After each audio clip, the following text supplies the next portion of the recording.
Oh,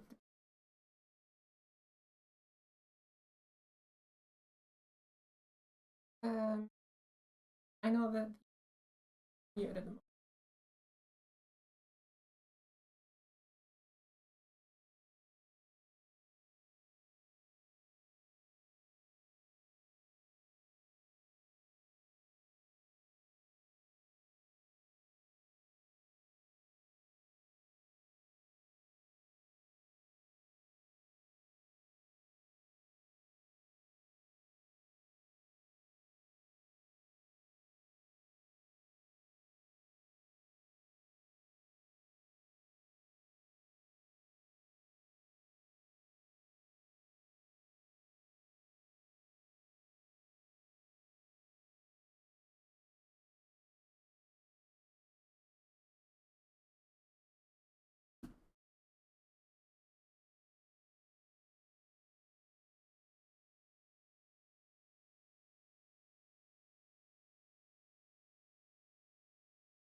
The majority of this, I'm going to be out of more of like a.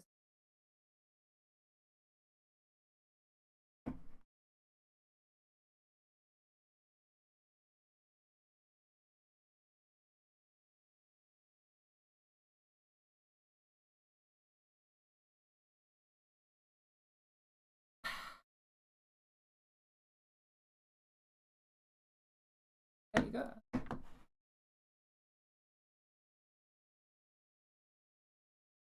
I go through the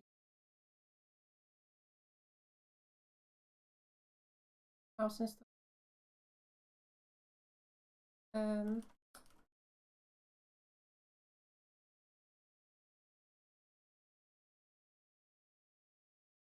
that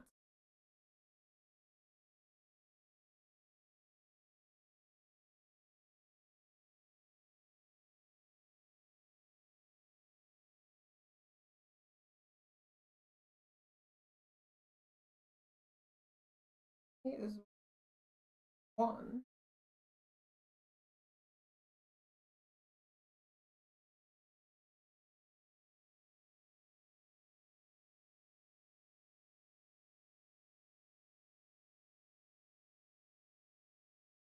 Aha! Right, that's cool. I can see that.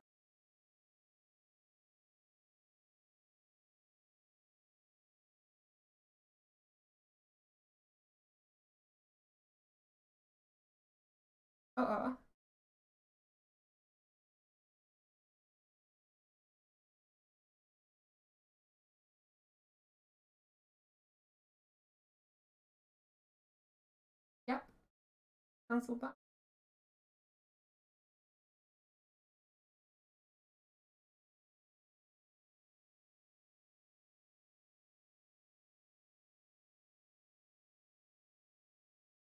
We are just waiting one more person. I'm gonna give them, I think, 10 minutes. Um, don't might join.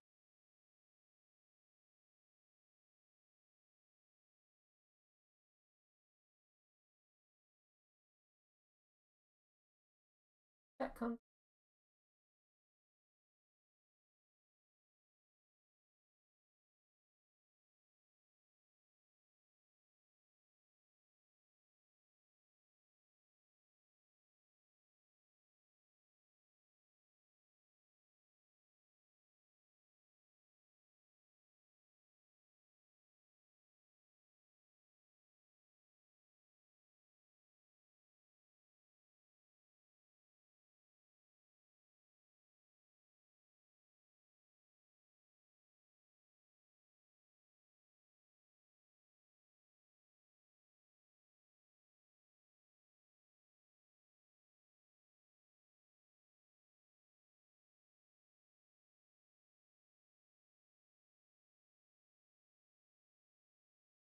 Haven't heard back from Trez yet.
Yeah, I'm getting all my stuff set up now too.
If this apology string, I might struggle reading. I am reading from VR, which makes things a lot more difficult. It's understandable. Okay.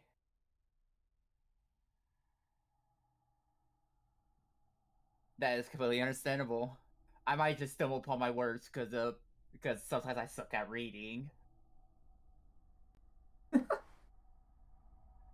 So I fully get you. But you're reading it from through VR, so props to you.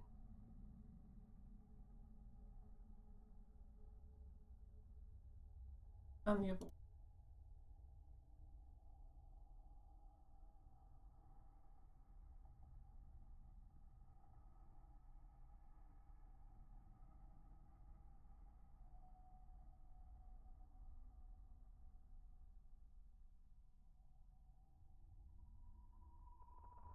That's fine.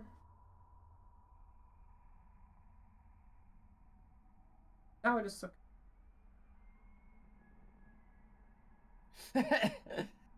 Understandable.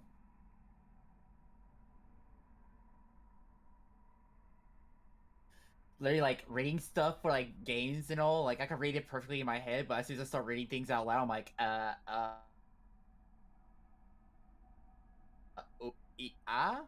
what?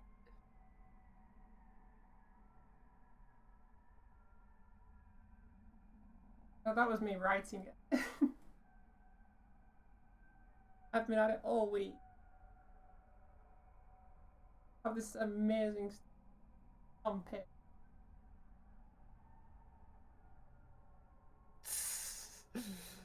That's like the one story you told us to like can buy us. I did not write it down. It's all in my head, so I know I can say it right instead of reading it. Cause I know I'm gonna mess it up. That's a bit of.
Oh, yeah, Yes. hey Kay.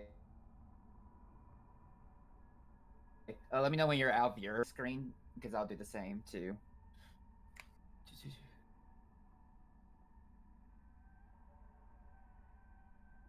Anything. So we're just waiting for people to get.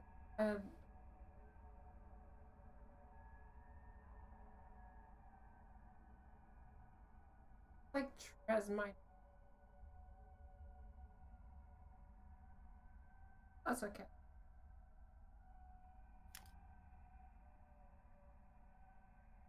If Trez needs, drop in late.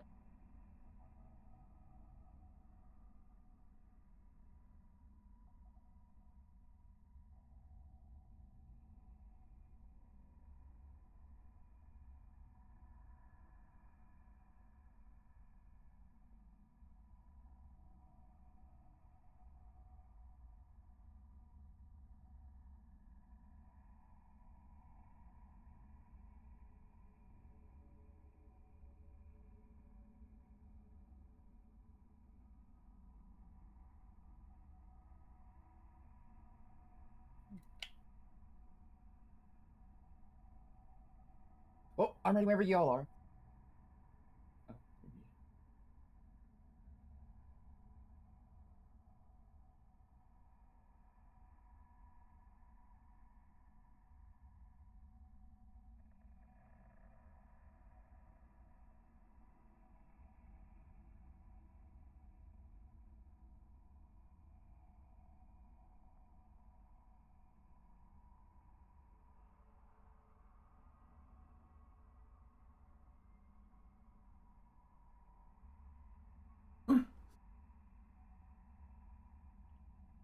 Oh, I want to make sure I have the Try that.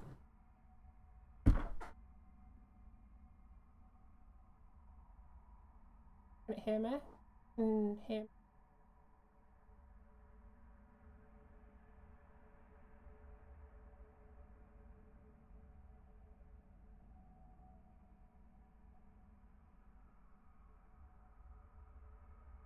Pull to the Can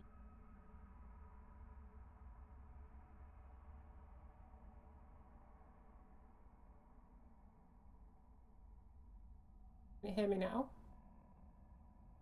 Yeah, it can hear me now. Cool.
so, so we all ready? All ready?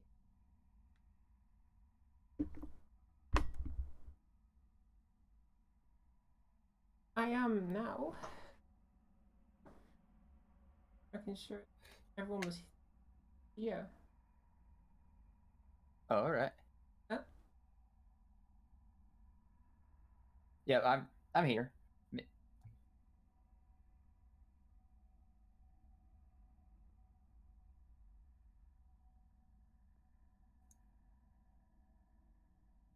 Okay.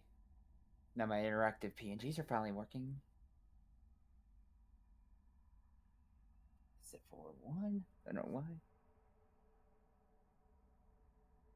I'm about to say it can't be a VTuber stream without stuffing scuff, am I right? It's in the name. Yeah.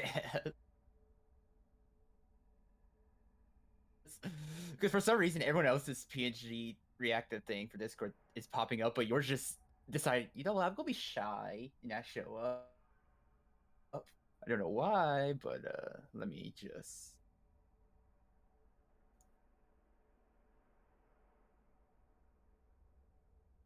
boom. Do not know why. Okay, I am ready now. Hi, ready.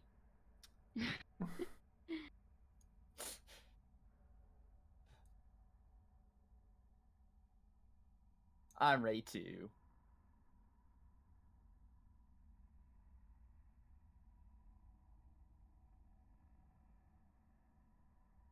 I'm ready to go when everyone else is. I think we're all ready.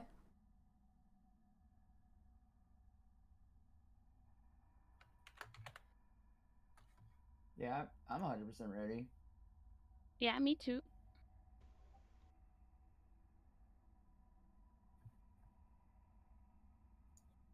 Oh,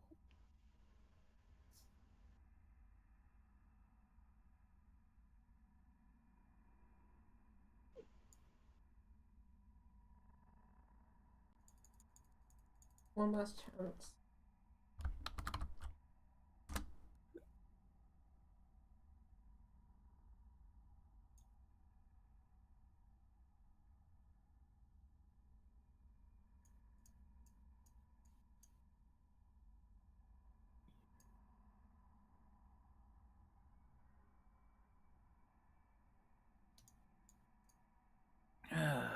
Come on.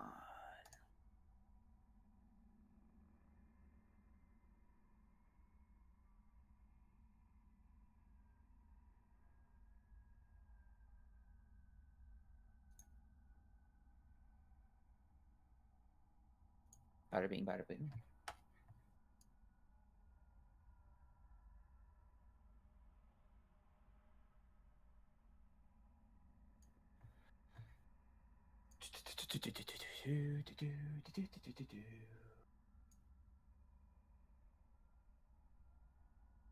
Go.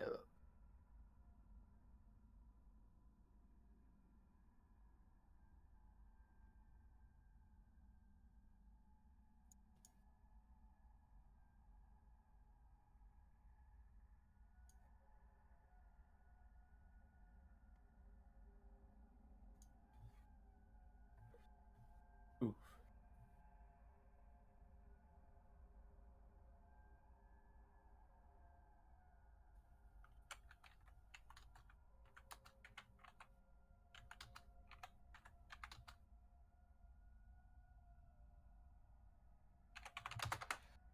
All right. So how's everyone doing on this fine day? good. We're doing good. While we're fixing things and making. Also, hey Mango, check your Yeah. DM. Atlas, welcome. What do you send me? This model's Just only in real use for one more quick. day. Then we're back to the I'm original. asking you for something. We're about to get into it. We're just making sure everyone's set up. Whoa, where are you going? Because everything's gone Get here. scuffed. How you doing on this fine and wonderful day?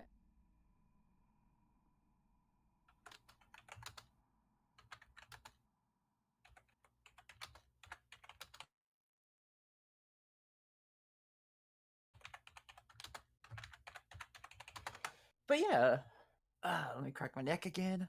Pop my back. Let's do this. I feel like an old man now at this point. I'm like, oh, let me just pop every bone in my body. Yeah, you're an old man. I'm an old what? Listen, I'm not that much older than you. You sure? You're in good You know, here for all the I'm spooky stuff. almost 1 year Yeah. puppy, so I'm very young. I might head into that as well, depending on what time I finish up. But how old is that in human years? I And don't know human years. how Humans spooky are it's gonna weird. get is questionable. I'm not really sure my You're stuff not counts wrong as there. spooky. Behave. Bad arm. Bad. Bad. Not wrong at all. I think maybe like, I don't know, 16 or 17 in human years, maybe. Oh!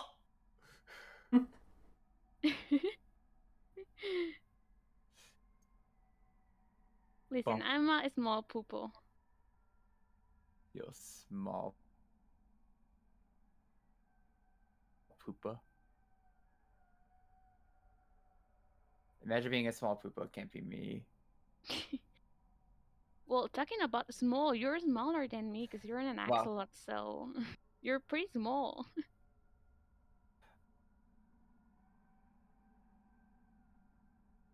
Well, a normal axolotl is small, but I'm like more. It's like that. Uh it's like that one oh and my model just crashed. But it's like that one of the TED Talk video you sent me, the God Killer Axolotls. I still Yeah. can't believe that's an actual thing.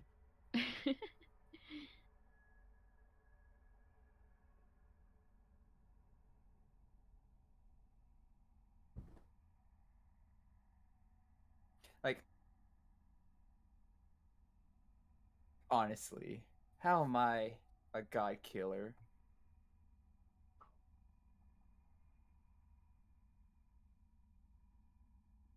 All right, then. With who are we gonna start the stories? Yeah, good question. Anyone volunteering?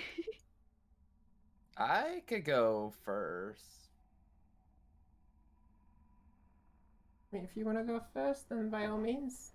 Uh, because I. Yeah. Oh, all right. Just Okay, we're isn't starting now. an All FYI. right. Go. I've contacted Trez again. He's not picking All up. right. So So, Okay.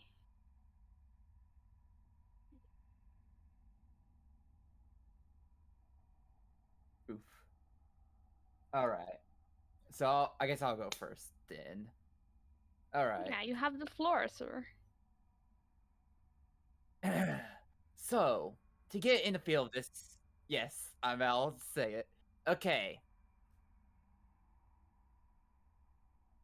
So to help you get immersed in the story, I want y'all to close your eyes. Just imagine you're sitting down in the basement,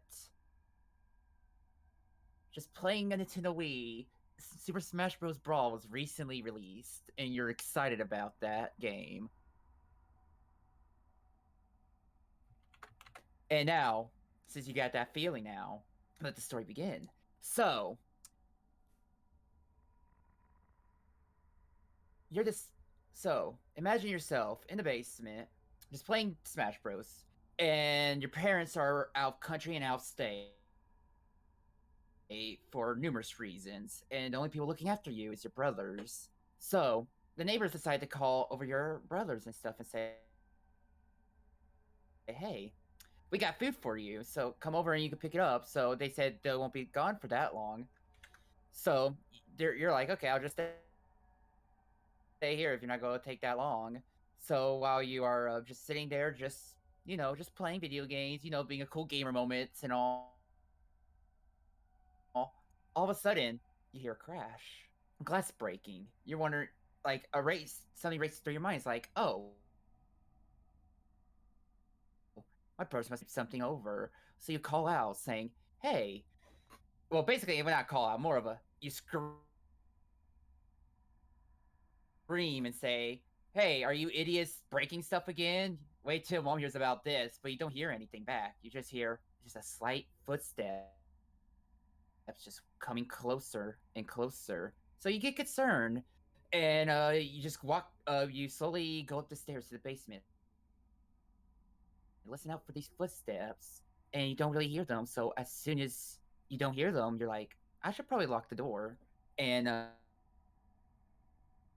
Uh, and as soon as you lock the door, that's when it happens. A banging on the door, like someone's trying to break it down, kick it open, Oh god. and everything is racing through your mind. You're wondering what is going on, what's happening. So you run down to the basement, and you found that luckily you were dumb enough to bring a phone down there because you wanted to hide the phone from your brothers. So that one dumb thing you wanted to do actually can help save your life. So you decide to call the neighbors. And when you call the neighbors, you're like, hey, someone's in the house and trying to break down the basement door and stuff. Please hurry, hurry. And as soon as you hang up, you hear the door crash open. But luckily, you hear a nice warming voice of the neighbors saying, hey, put down the knife. But as soon as you hear knife, everything's just racing through your head, and then there's a commotion going on. But then luckily the police came. Not really much of a spooky story, that much spooky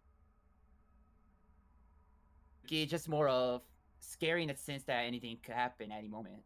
And that story was written, of course, by me, but it's also a real life Oh, experience I've had. Not a really good creepy. opener, Whoa. but that's that's the best I fully remember with the story because I sat there trying to remember it. I tried writing it down, but nothing. I can never write it down as well, so I just say it what all I can remember. But yeah, that's a real life experience I've had, so I decided as one of the spooky stories because nothing's more spooky than a real life serial killer that kidnaps people, murders them for Satan. You know, the casual Sunday evening, Yeah, casual. just casual. Yeah, that's my one for spooky. My first spooky story, but I'll say I would say someone else could go next. I'm opening the floor to anyone else, aka Cock Mego. You should totally go, or anyone. Can go. I have mine written. They are like uh they are not real experience like Sam's. So okay, I'm gonna start with the first one. I have them here. Okay, let's go. Yeah, I'm ready to hear this story while I'm pulling up the second story. Every night, just like this, once a year, there's a house unlike another. Oh wait, no, this is another one. No, wait. Yeah, this one. Okay. It was nearly 11 p.m., and the sound of trick or treating had finally faded away. My energy, much like the candy I had, was spent. I let out a yawn as I turned off the television, ready for my head to crash into my pillow and fell asleep. That was when I heard a knock from my front door. It's so late now. Surely there couldn't be any more kids out now. So I walked down the hallways toward the front door. My feet stopped at hallway, and suddenly I froze. Didn't know what came over me, but I couldn't move an inch close toward the door. I was overcome with some kind of primal fear as knocking persisted. Each pound of the door made me wince, my heart nearly skipping and beating a turn. What in the actual hell had come over me? I heard a young boy voice call out from the outside. Hello, sir? My sister and I are lost. May we please come in? But the way this kid said that just didn't sound right.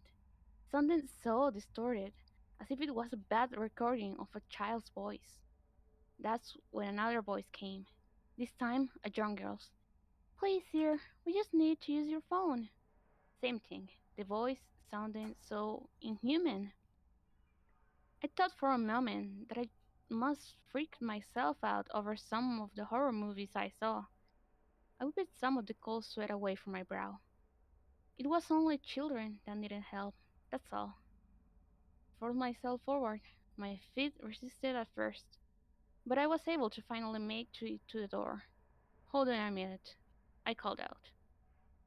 I was sure that I left the front porch lights on, but when I looked through the peephole, all I could see was darkness. I couldn't even see the street lights, let alone my neighbor's house across the road. Just black. The boy calling out again. Hello, sir. My sister and I are lost. May we please come in? It sounded just like how he asked her earlier. I slowly unlocked the door and opened it.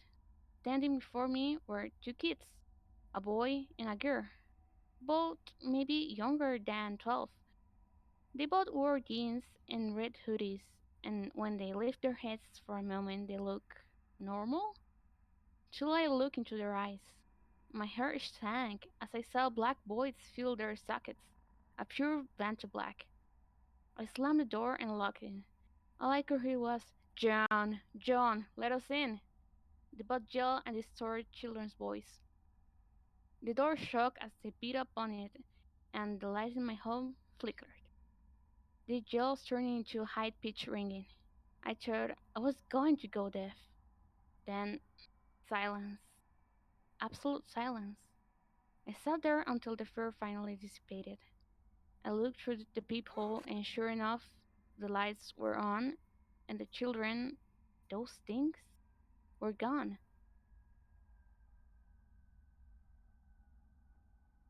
That's it.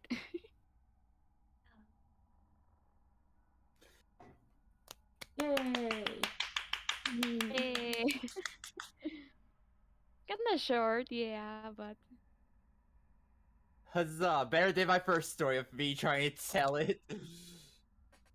Because honestly, It was really good. Liked it. again, it's much better than the way I told my story because mine was a jumble mess.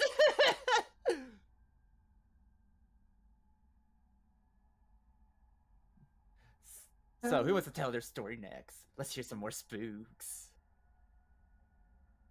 Should I go next? yeah, you should go.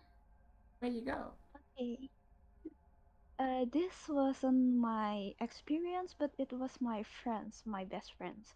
So, our elementary school is on the other residence, so we have to go through this kind of bridge, but the bridge has this mini village, not mini village, like a temporary uh residence, just staying there sometimes just to get some sleep or something, but it's just like in and out. So the only fixed residence was like probably three people's there on the mini village. So yeah, we're kind of strolling, not strolling. We're going to our school around 6 a.m. because we don't want to be late, and our school starts like 6:30, so like 6 a.m. is like a good a good a good time to at least do not really get hurry on the way there. So yeah, we we were walking down the street, the mini village, and to the bridge, and then we go to school. At first it was like not really anything going on until we go home on that day. That day we go home like around 3 p.m. because we have extracurriculars, so it's kind of later than usual. Usual we dismissed like around 1 p.m. So yeah, it's it's 3 p.m. We going down the bridge. uh Unfortunately, my friend have to make a stop before the bridge to a mini shop that there that was there. So the mini shop is selling like the usual house groceries and stuff. Yeah, she was buying that, and I'm just like gonna okay, I'm going home. Bye for for today. Okay, so yeah, we're separated ways, and she told me around 6 p.m. when she got home, she already ate dinner. So yeah, she told me that when she was going back from the bridge, on the one of the trees, she saw a a white a white figure, I would say. Yeah, and then she thinks nothing about it, of course. Like, yeah, it's probably she being tired and her eyes playing some things on her side. Okay, so yeah, she kind of shrugged it off. So yeah, she going home, and then she told me, I'm just gonna, huh? I thought there was nothing white there when I'm going home, so I do not know what you're talking about. And she was like, I'm serious, I saw that. So yeah, we go the next day, of course, 6 a.m. also. And after we go to school, we going home, and then my friend is kind of curious, so she asked one of the fixed resident there, kind of asking, do you know what the white there on white on the tree? And then the the fixed residents there told, told her that sometimes visitors do come in, if you know, yeah, visitors in that way. So yeah, so after that we just kind of freaked out, and we ran as fast as we could to our home, and just do not talk anything about that ever. Yeah, it's kind of scary actually. Yeah. But Ui, yeah, I that's give me more little on chills. yeah, that's more on her side, not mine. But it still gives me chills because I could imagine she is thinking that it was her mind or her eyes. It's just a kind of yeah.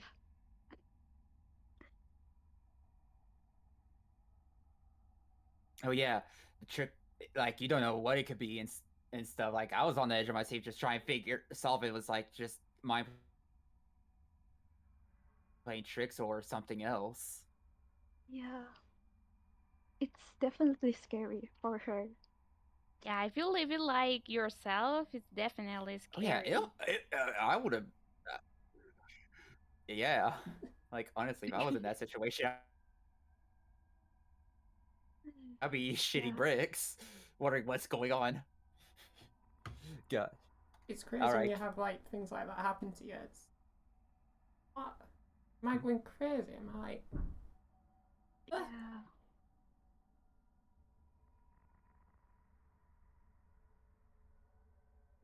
All right, Kay, give us Yes. your first spooky story. okay? Well, it's my first and only. I opted to read an actual story one that someone else wrote for the second one.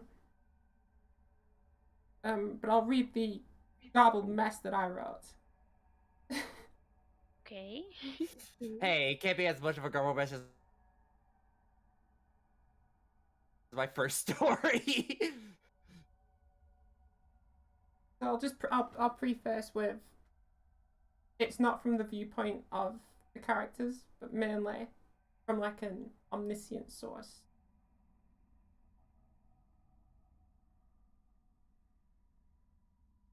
All right, so third person recount.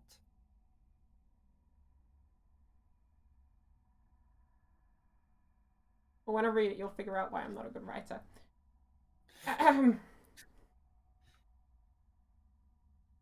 Alex Cox, a young woman only 21 years old, an amateur painter, had never found any luck, had never found any fulfillment with her art.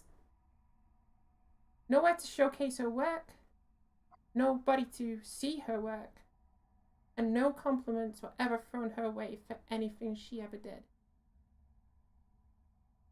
She knew, in her heart of hearts, she was destined to be a painter.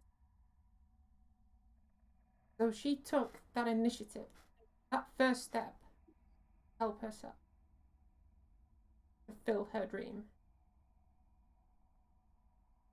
Almost like she just needed to. Headed, she packed her things away and headed towards the nearest train station.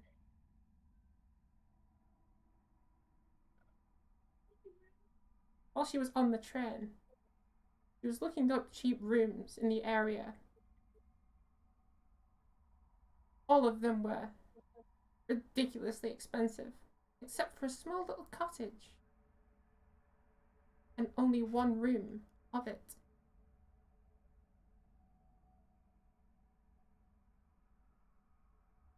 She decided to wrap up warm as the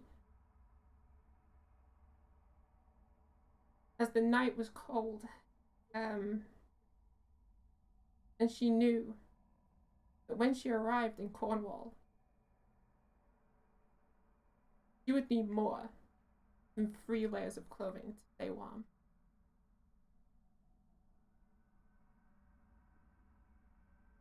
The trip was a grueling 4 hours, but then she arrived in the town and at the tiny cottage house.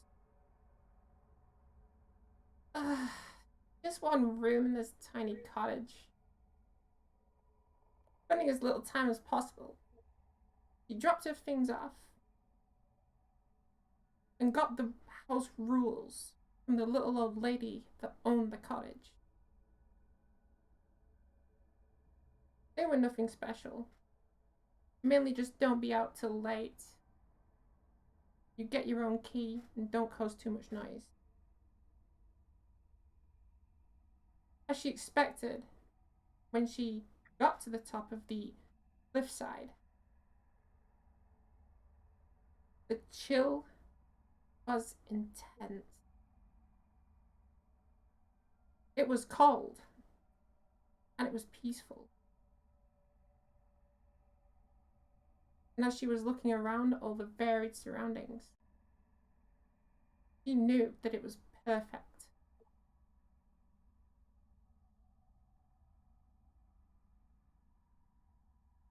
Alex spent the next few hours on the clifftop taking sketches in her pad, but kept looking at them thinking, it's all too simple. There's nothing here, nothing unique. There's nothing to distinguish her work from all the other wannabe artists.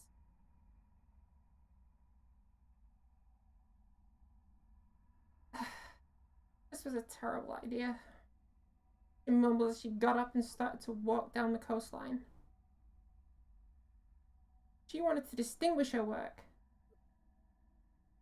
But when she got to the bottom, she took a look and thought, nobody draws the coast from this direction. She began to hop along some rocks just off the side of the coast and squeezed her way into a little crevice. The inside was damp. It smelled like mold.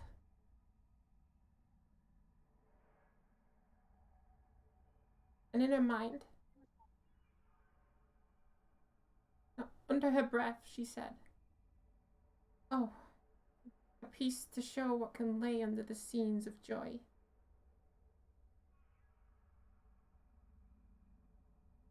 She started to draw, but she noticed a small crack at the back of this hole.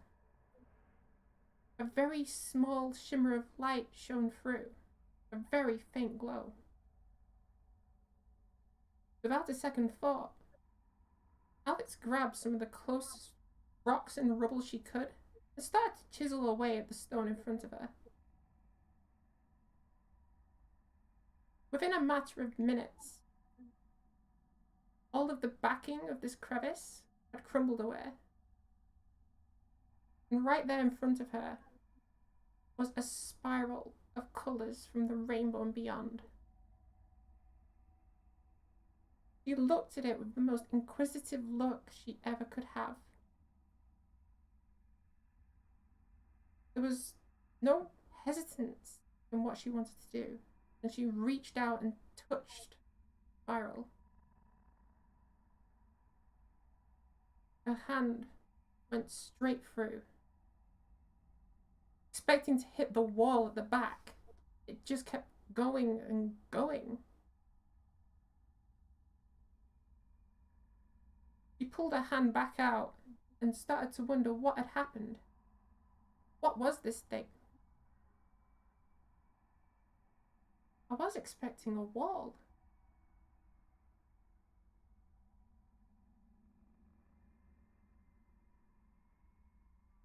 In front of her now was a bigger question than when she started.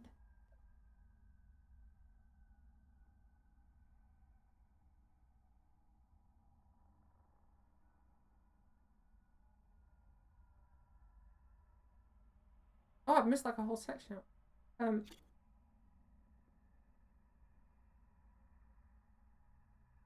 She obviously came here for a reason.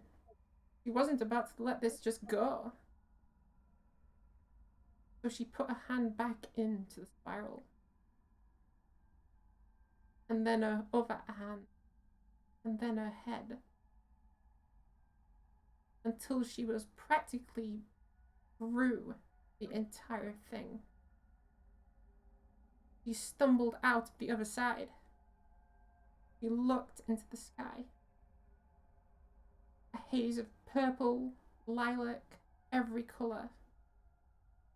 The town was so vibrant and so peaceful.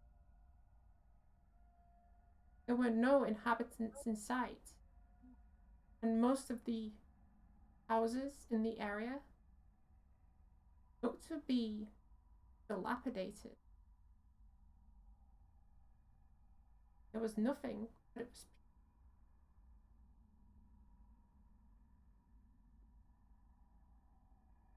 This was what she needed to draw, what she needed to paint, to distinguish all her work from everybody else. She took out her pad and started to sketch away, down to every lush hilltop, to all the dilapidated houses, and the overall welcoming aura of the place. All it took, though, was a rustle from behind her to break that peace. She didn't know what it was, only the rustle in the grass. Until it shot out right next to her. She didn't stick around to see what it was. All she caught a glimpse of was teeth and tentacles. She moved post haste back through that spiral.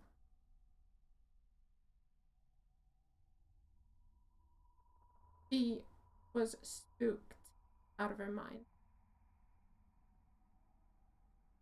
She was more scared if that thing could get to her as well.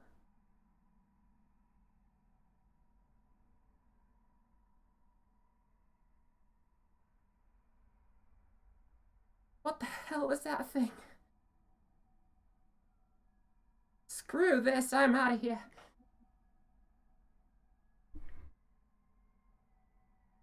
The wind outside had picked up drastically. It made hopping back across these small rocks a challenge for Alex. By the time she arrived back at the dry part of land, most of her pants were soggy and wet from the water.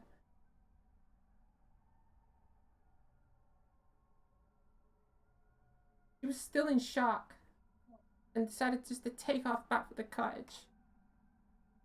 I have no idea what I just saw. I'm going to bed. I'll deal with this in the morning. Maybe I'm dreaming. Maybe I'm dreaming already. When she arrived back, she was still in panic and could not curb the feeling of dread that she encountered. She jumped into the little cramped bed and tried to get some sleep. It wasn't working though. She continued to jump out of her skin every 20 minutes or so. It made restful sleep incredibly difficult. So she got up instead. I can't do this. I can't sleep. May as well do what I came here for. Began to flick through her sketchpad, looking at the design of the world beyond.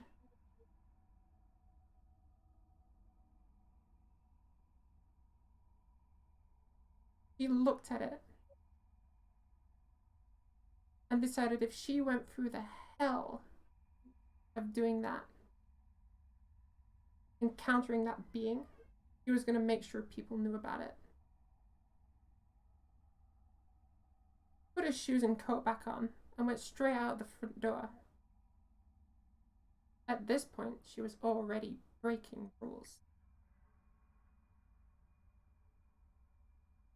To her look, there was a little 24-hour craft shop. I found this a little strange. There weren't many 24-hour craft shops in the world. Why was there one here?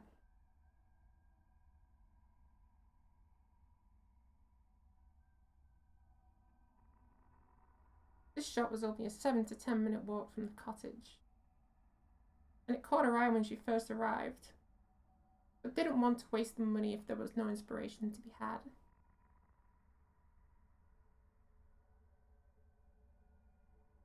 As she opened the door, there was an overwhelming smell of paper and all forms of craft equipment. And dust. That just hit her. There was another little old lady sat behind the counter with little beady eyes, and she followed Alex's movement around the shop. Right in the back corner were all the canvases. She got 2 of them in different sizes and dropped them on the counter. Do you need anything else, dearie? The little old lady asked. Some paints, perhaps? She put some small tubes of red, dark green, and blue on the counter. No, thank you, ma'am. I'm good. She paid for her canvases and left. The little old lady still watching her, she walked away. The young ones always get in the most trouble. Shame.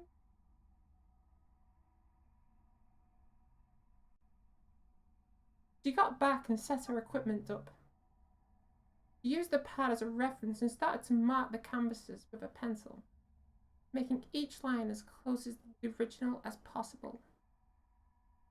It took a little while to get it right, and a few erasers too.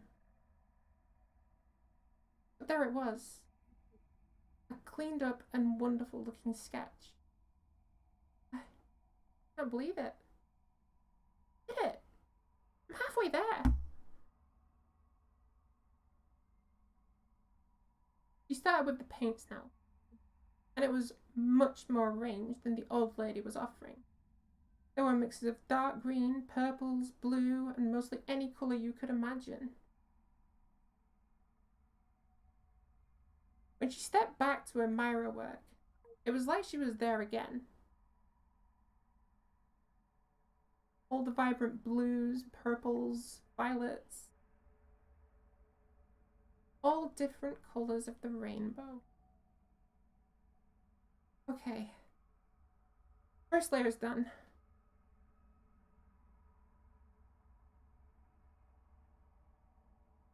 She said as she set the canvases off to the side and led back down on the bed. And I'm so tired. It only took her a matter of minutes to doze off. And this time, she spent the whole 8 hours with everything that that had happened today. No, she slept for the whole 8 hours. With everything that had happened today, she should consider this a victory.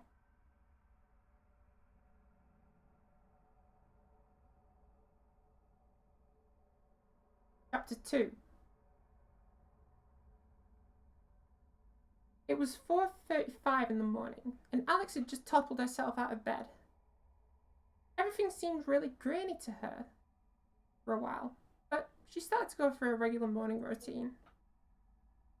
She was walking back to her room and took a glance at her canvas, and she noticed something strange. A lot of the green that she put onto her canvas had become very dull. It made the entire image look much less appealing and vibrant. Almost as if what was there was not what she envisioned in the first place.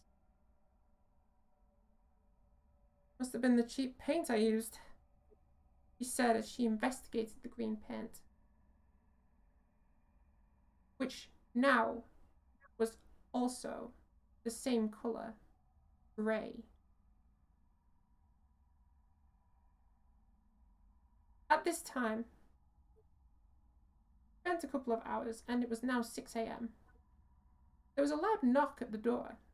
When she opened it, the little old lady who was renting the room out to her asked if she needed anything. No thank you. I'm doing fine, Alex stuttered. Do you mind if I say that is a wonderful picture you have painted there? It really captures the green of the town. Alex found it weird that the old lady would compliment the green, but the painting was practically devoid of green.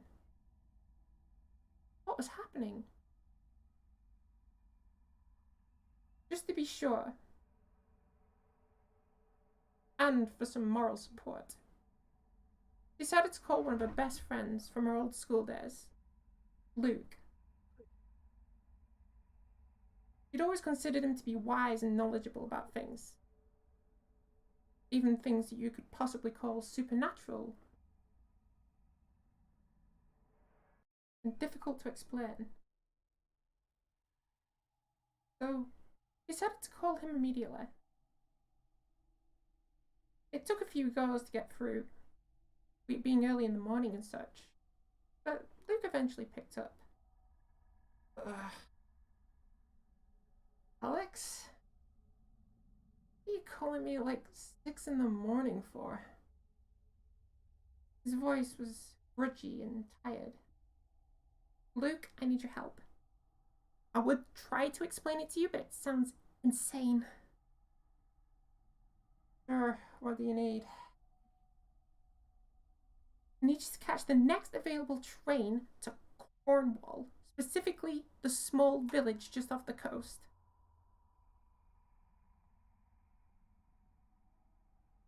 Once you're here, call me. I'll come and find you. I'm freaking out right now.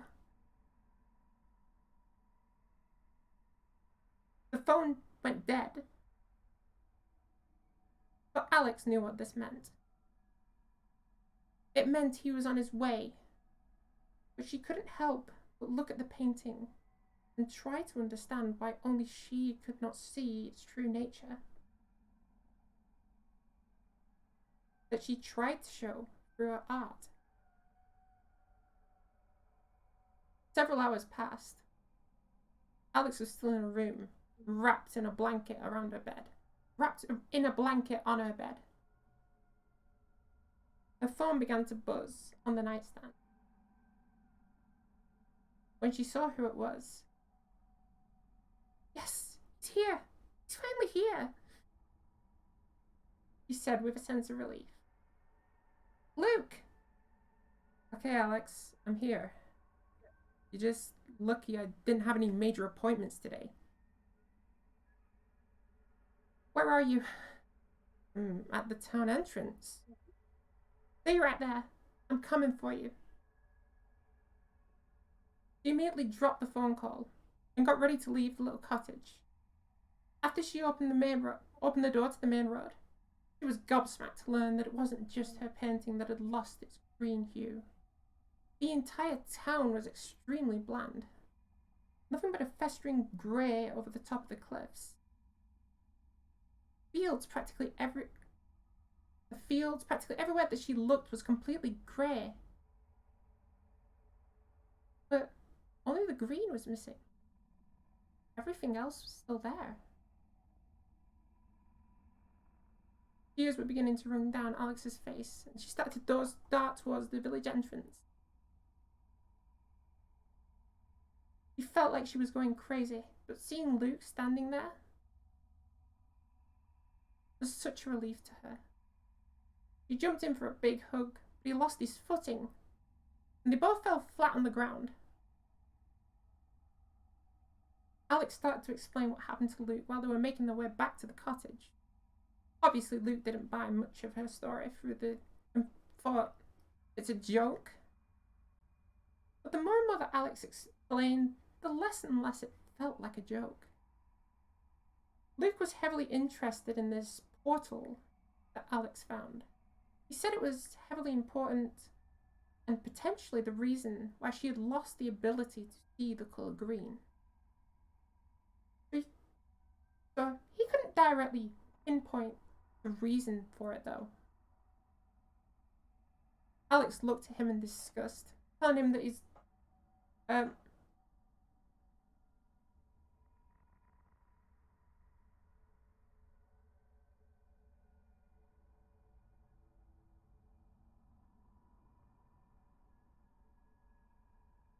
I'm I'm just realizing that I've lost a lot of. I've missed a lot out. Luke said that he wanted to see this portal,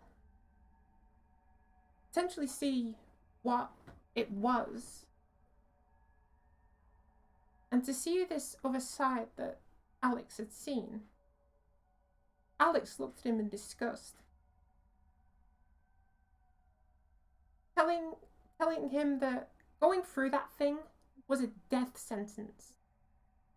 There were beings from other dimensions in there, let alone becoming colorblind.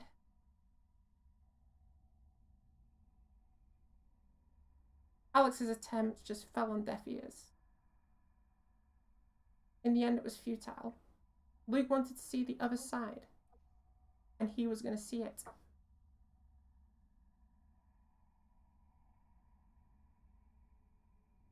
It was at that point that Luke practically forced her to show him the portal.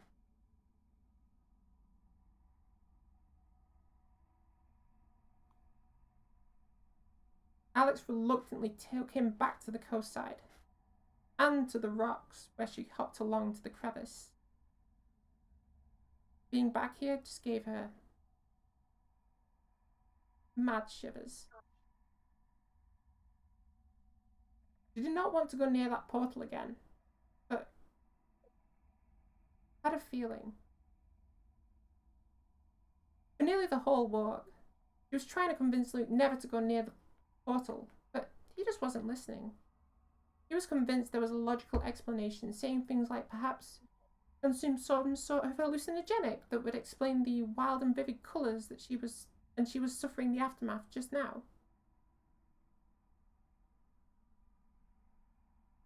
We got to the coastline and Luke started to hop along the rocks. Alex reluctantly followed him. When they got into the crevice, he immediately saw the chipped away rock and the vivid colours coming from the back end of the crevice. And just as Alex was getting her way in, Luke had already put his hand into the portal. This was the point that Luke finally believed her. Looked her directly in the eyes and said, "There's only one way to figure out what it is."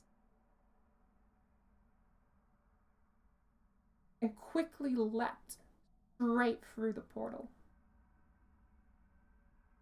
Alex was distraught.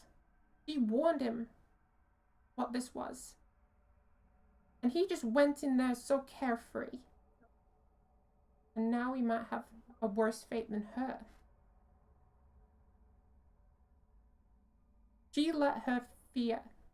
She left her fear right there and then, and followed him straight through. As she was just breaching through to the other side, noticed a very small thing. The world around her felt much more lively than the first time she was here. She noticed this from the odd and ominous figures floating around in the sky, and just in general. A lot had changed since she was last there. Slightly off to the left was Luke, who kind of looked like her on her first encounter in this world. He was in a state of shock, unsure what he was truly in and at a loss for words. He really couldn't tell her what this was. It was kind of like another dimension.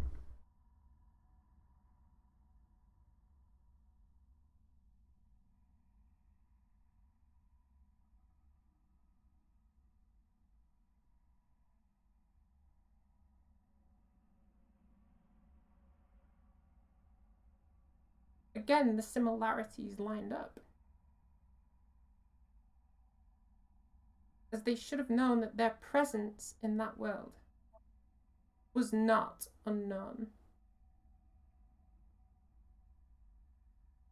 This time, it wasn't just a small creature coming up behind. It was much worse. The ground was practically shaking.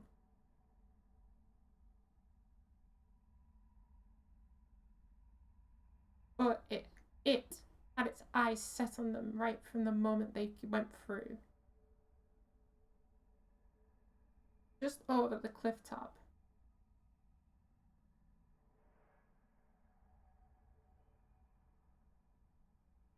Was a hound.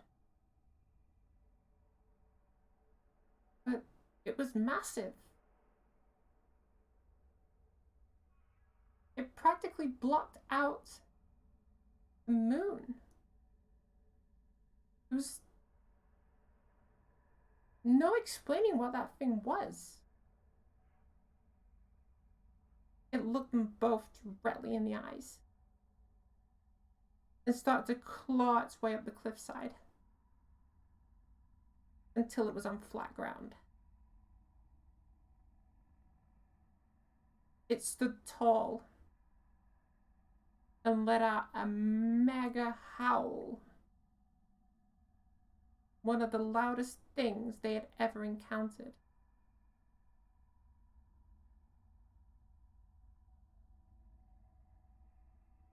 And as they were still holding their ears as if to not let their eardrums erupt, it started to dart towards its tastiest prey it had ever seen. That howl alerted everything else in the area. Those same tentacle teeth monsters that attacked Alex the first time she was here started to climb up the side of the cliffs and into the semi-tall grass.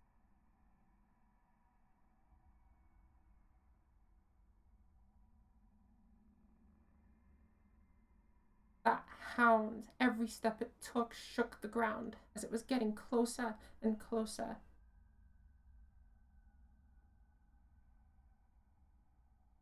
Luke was still in shock. He was practically scared stiff. Alex was trying to pull him through the portal.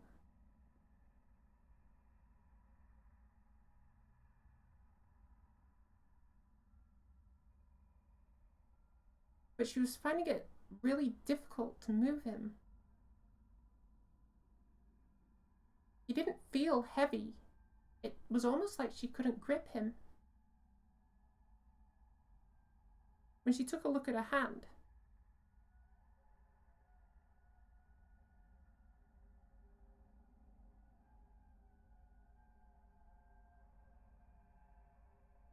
she looked down at her hand, and while her left hand was completely human, her right hand was beginning to turn into something more unnatural.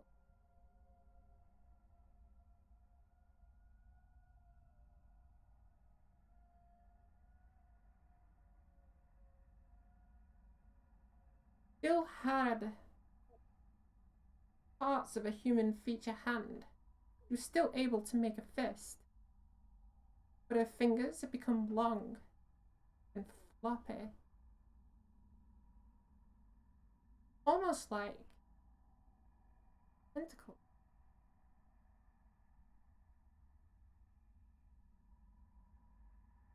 She kept trying her best to pull Luke through, but she just couldn't get a grip. And with her other hand, she was struggling just with the weight of him.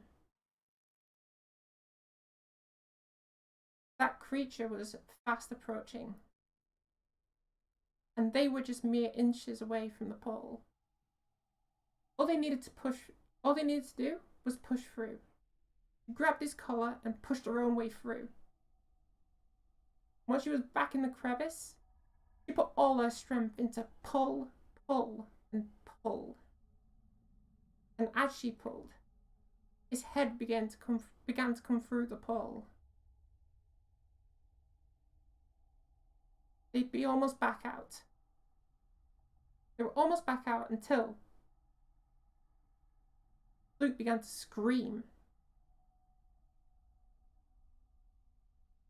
And on the other side of the portal, it was like a tug of war for Luke's body.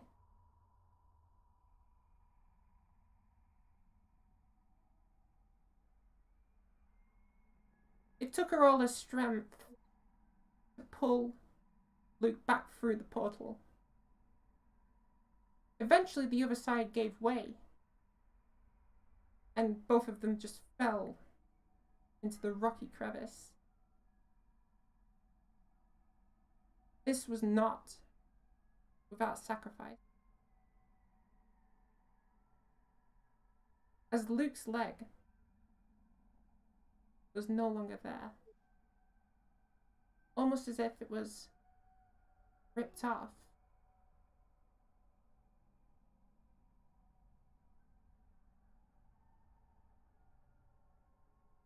Final chapter.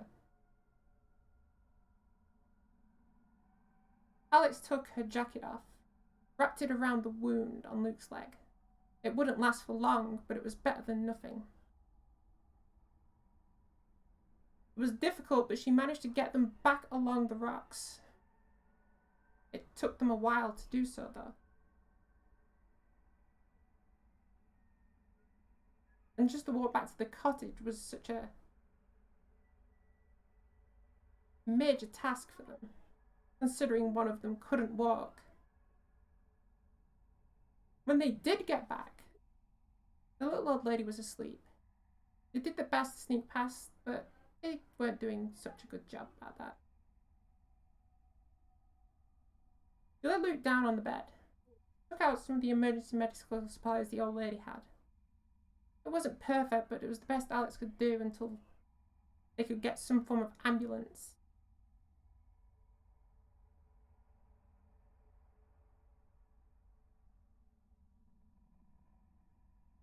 It's the best she could do until they could get an ambulance, but she did manage to stop any major bleeding. Luke, understandably, was super woozy after losing so much blood.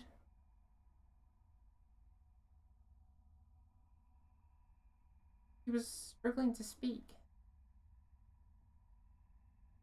Alex wasn't too thrilled about her hand either. The weird way her fingers would flap backwards and forwards, yet she would still have complete control over them. It was odd and strange.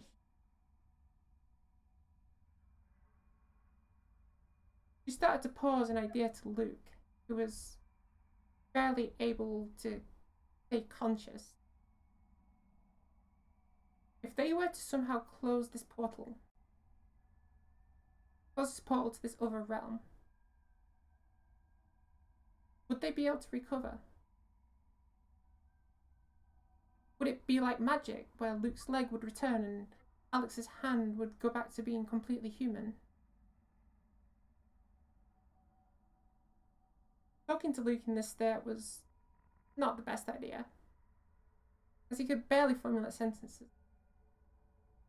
So Alex started talking to herself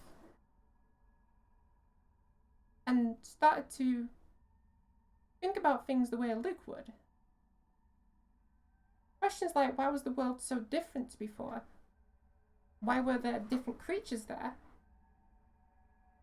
And why is her hand now like this?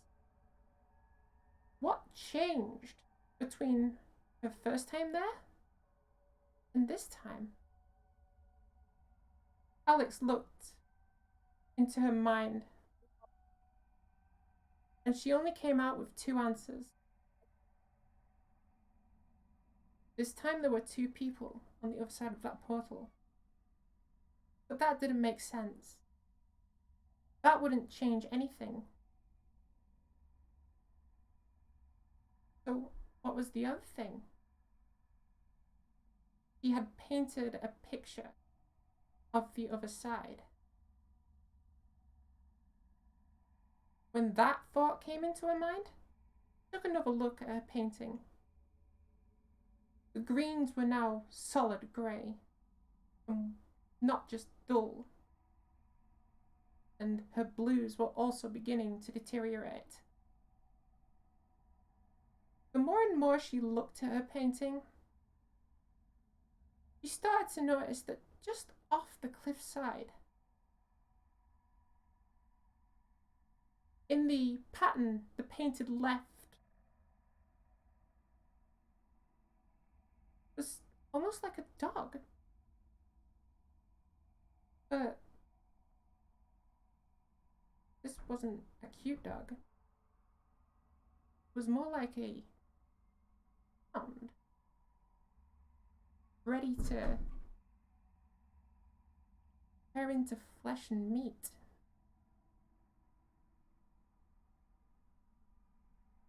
It was here that she finally realized what was happening. Her painting allowed that creature into the other realm. She created it. Which meant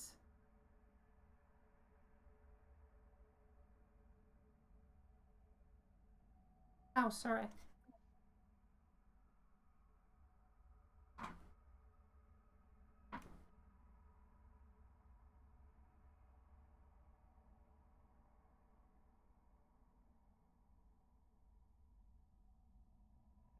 Which meant there must have been someone there before them, someone else that has done this before, someone who had created the tentacle creatures, the floating beings, and the town with the lights and vibrant colours.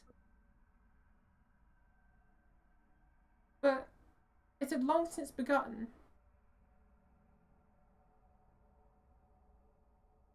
And those people's works had fallen into obscurity. It was now all too clear for her what she had to do in order to remove her contribution to that god-forsaken realm. She walked outside and put a painting down on the ground. And she pulled out her lighter and set the painting on fire.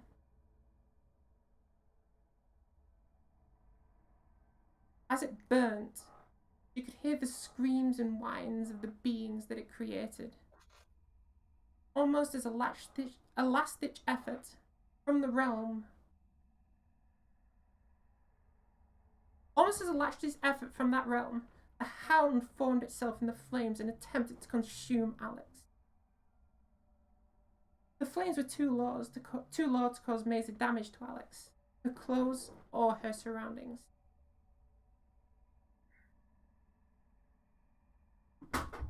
As it was now just ashes on the road, a huge weight was lifted from her shoulders, knowing that she had fought back against that cursed place. But that was only one part of the battle. This did not revert Alex's hand back, nor did Luke's leg come back. The changes seemed permanent. She made the decision from this point that it was not her battle to choose. It was not her battle to fight. She wanted to stop all of this before it got any worse. She had already made sure.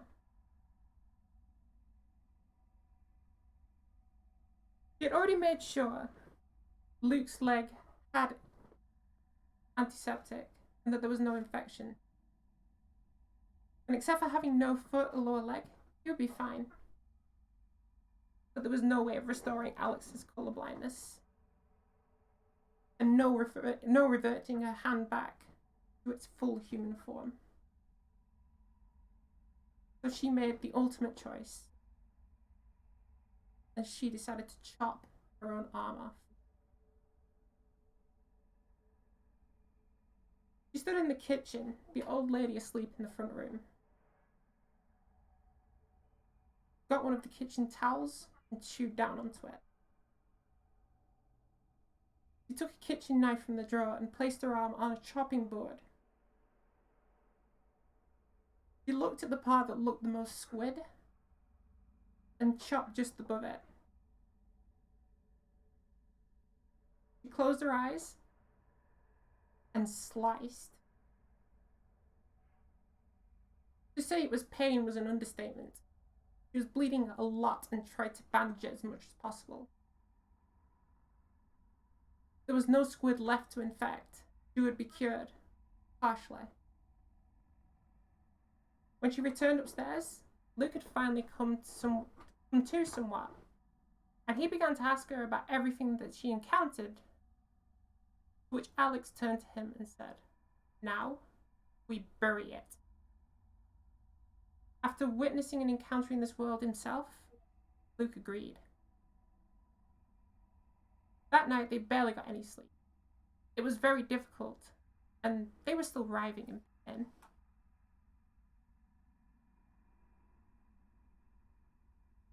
They got some wooden planks and took them down to the stones, give them easier access to the crevice. They picked some stones up off the cliff, majorly big rocks, and took them down in a wheelbarrow. It was a difficult task for both of them, given that they were both missing a limb. Alex and Luke, in their short time, moving the stones was a difficult task for both of them. They knew what would happen if they didn't fix it, and more people would just encounter the realm. Alex and Luke, in their short time knowing about this thing, they knew they wanted nothing more to do with it. On their final night in the cottage, they slept much better, knowing that they did what they could to prevent anyone else falling into the same fate as them. But they both could not get off their minds what future laid ahead with them, were they still cursed. The end.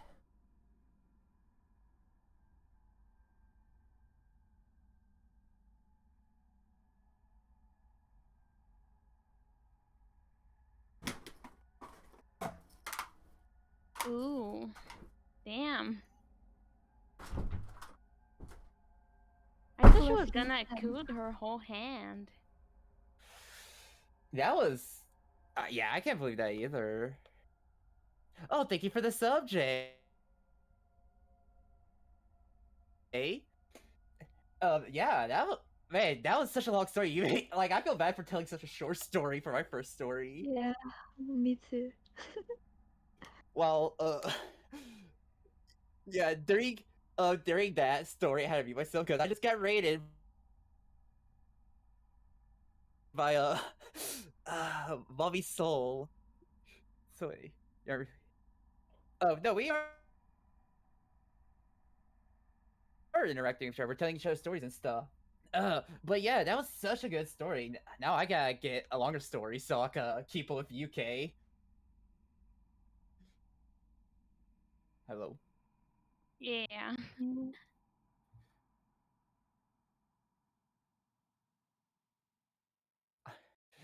But yeah, so should I go next for my second story, or Mango, or anyone uh, I else guess I wants to need take to the take floor? my leave. I Oh, you're guess going. I need Thank to you. take my leave. It's really midnight on my time. Oh, okay, don't worry. Yeah, don't worry Yeah. about that. It was nice meeting you guys and told stories. Yeah, it was nice Sorry. to meeting you, Yeah, it was. Misaki. Yeah, Misaki, Thank it you was for nice your meeting story. you. Yeah, I'm gonna see you guys Oh, sorry, I later interrupted you, or Mango. sometimes in the Sorry, what's future. happening? I dropped out. Misaki has to get going because it's late for them, so we're just saying our goodbyes. Uh, Yes. No problem. I'm glad you could join.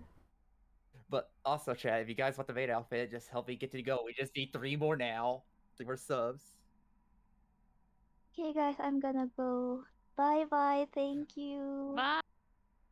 Have a All nice right, night. bye. Have a nice night. I did, yeah. I wrote that one myself. Alright. Not my best. All right, I But guess. Okay, do you want to go next, Mango, or you want me? You can go. Also, All yeah, right. the bottom rating, the bottom. I agree with them.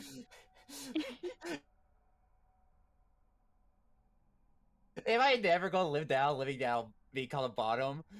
all Yeah. for context for UK, accidentally the person that rated me, the lovely mummy Soul, which I'm forced to call mummy now because of a deal I made with Soul. Accidentally called the mommy by accident during a stream, and now they caught me on it, and now I'm officially the bottom of my streams. Oh, Jay! Ayo, Jay! Oh, Jay came in. Oh my gosh! Thank you, Jay, so much. Hold on. Before I get to my story, we just reached the goal. Starting on Monday. Forget the schedule that I just made. It's gonna be Pinhead / Maid Week all that week. Go, Stamina Yay! Matrix. Oh boy, I'm gonna be stuck in a maid outfit. Thank you, Jay, Axolot for in a maid the dress. Let's subs. go. Thank you, Jay. Oh my god, yeah, Jay. Thank you so much. You are literally amazing. But now let me get to my spooky story so I can stop being in awe. Legit told this bottom being called the bottom is You go. permanent DMs. He did take me serious. I did take you serious. I'm still gonna fight back of being called a bottom. But I know at this point I might as well stop because I'm being in a maid outfit. Let's go. Okay, now let me tell my story. Now I can't fight back being called a bottom now because of this maid outfit. Okay, story time. So, my story. This story's gonna be told in a first person perspective. Say, no one tell him people call me Octodad. Oh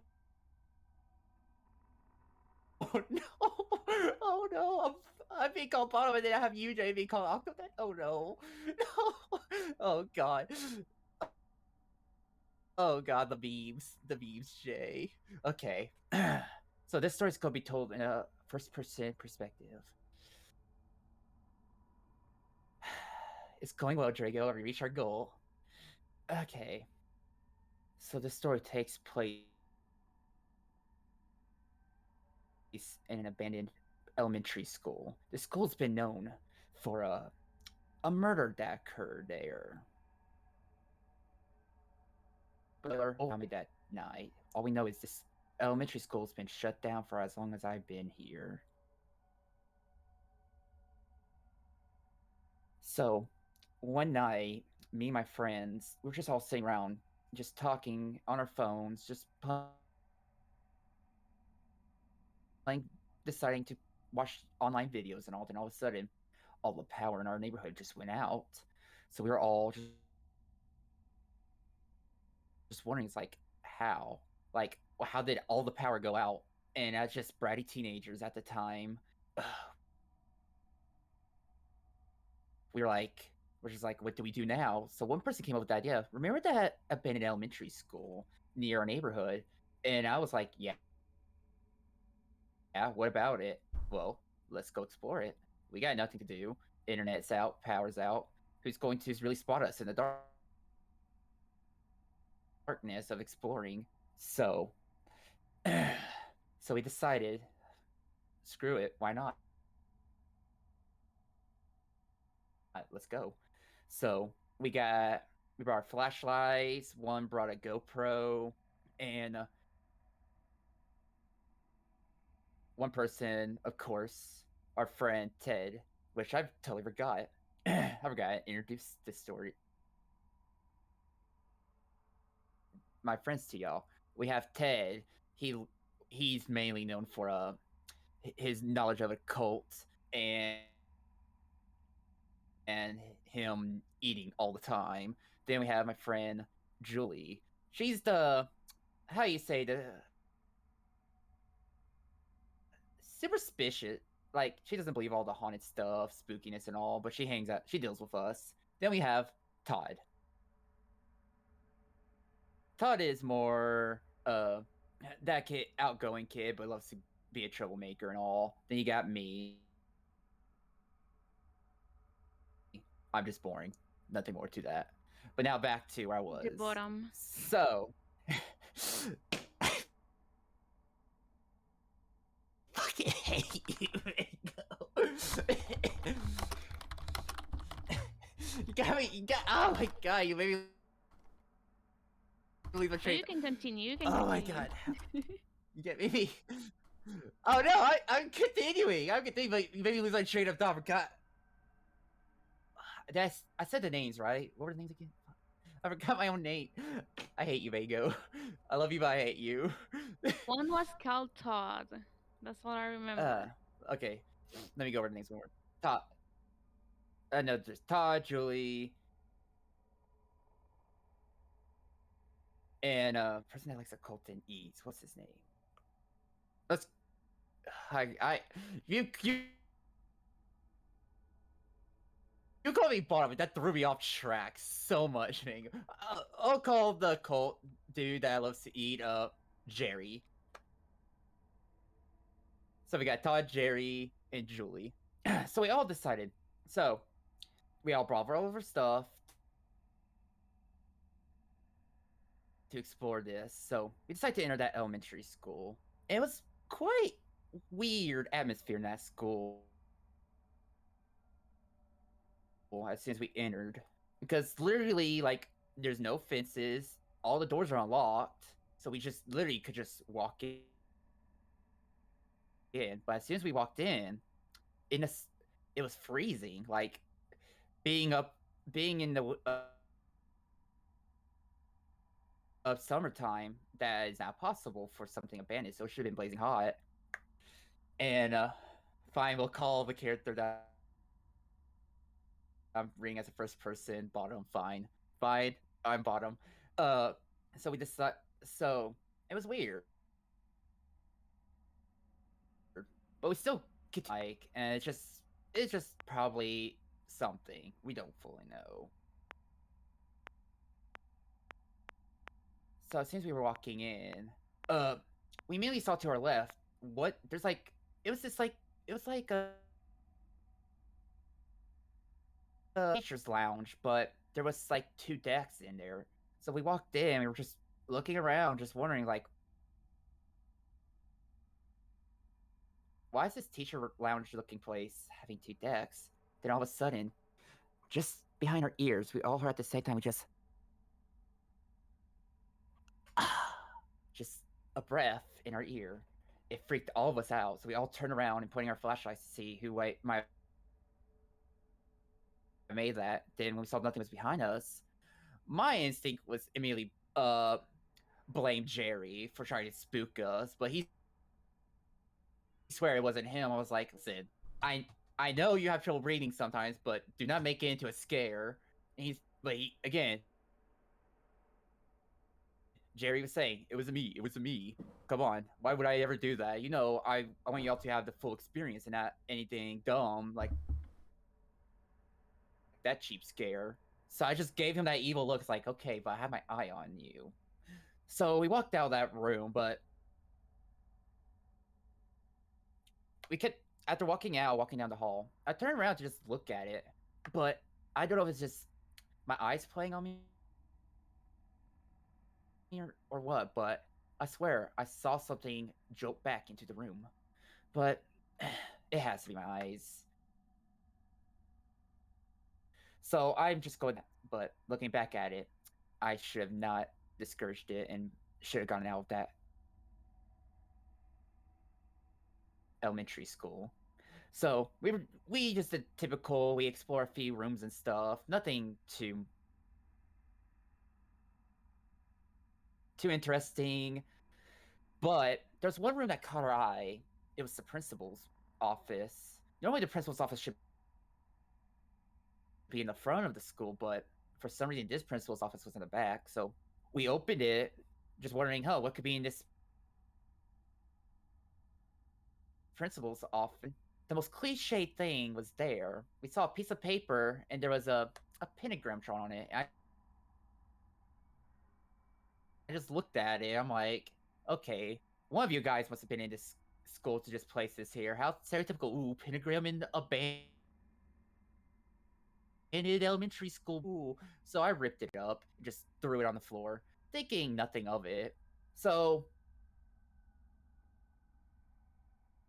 we sat down in the chairs and stuff, and we're just chatting out, wondering, okay, why is this place supposed to be spooky and all? But but all of a sudden, we just heard a tap, just like,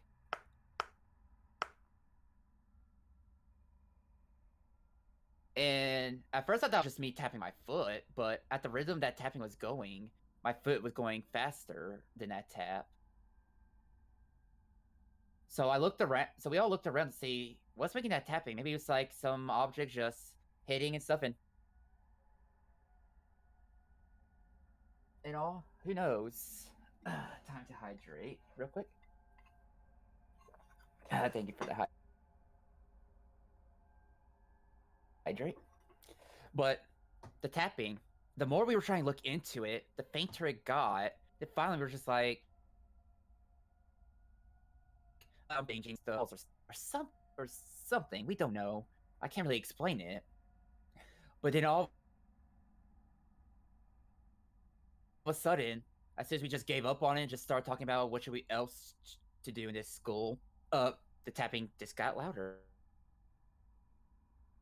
It was getting louder and louder and louder to the point that it was literally right at our ears. And we were just trying to figure out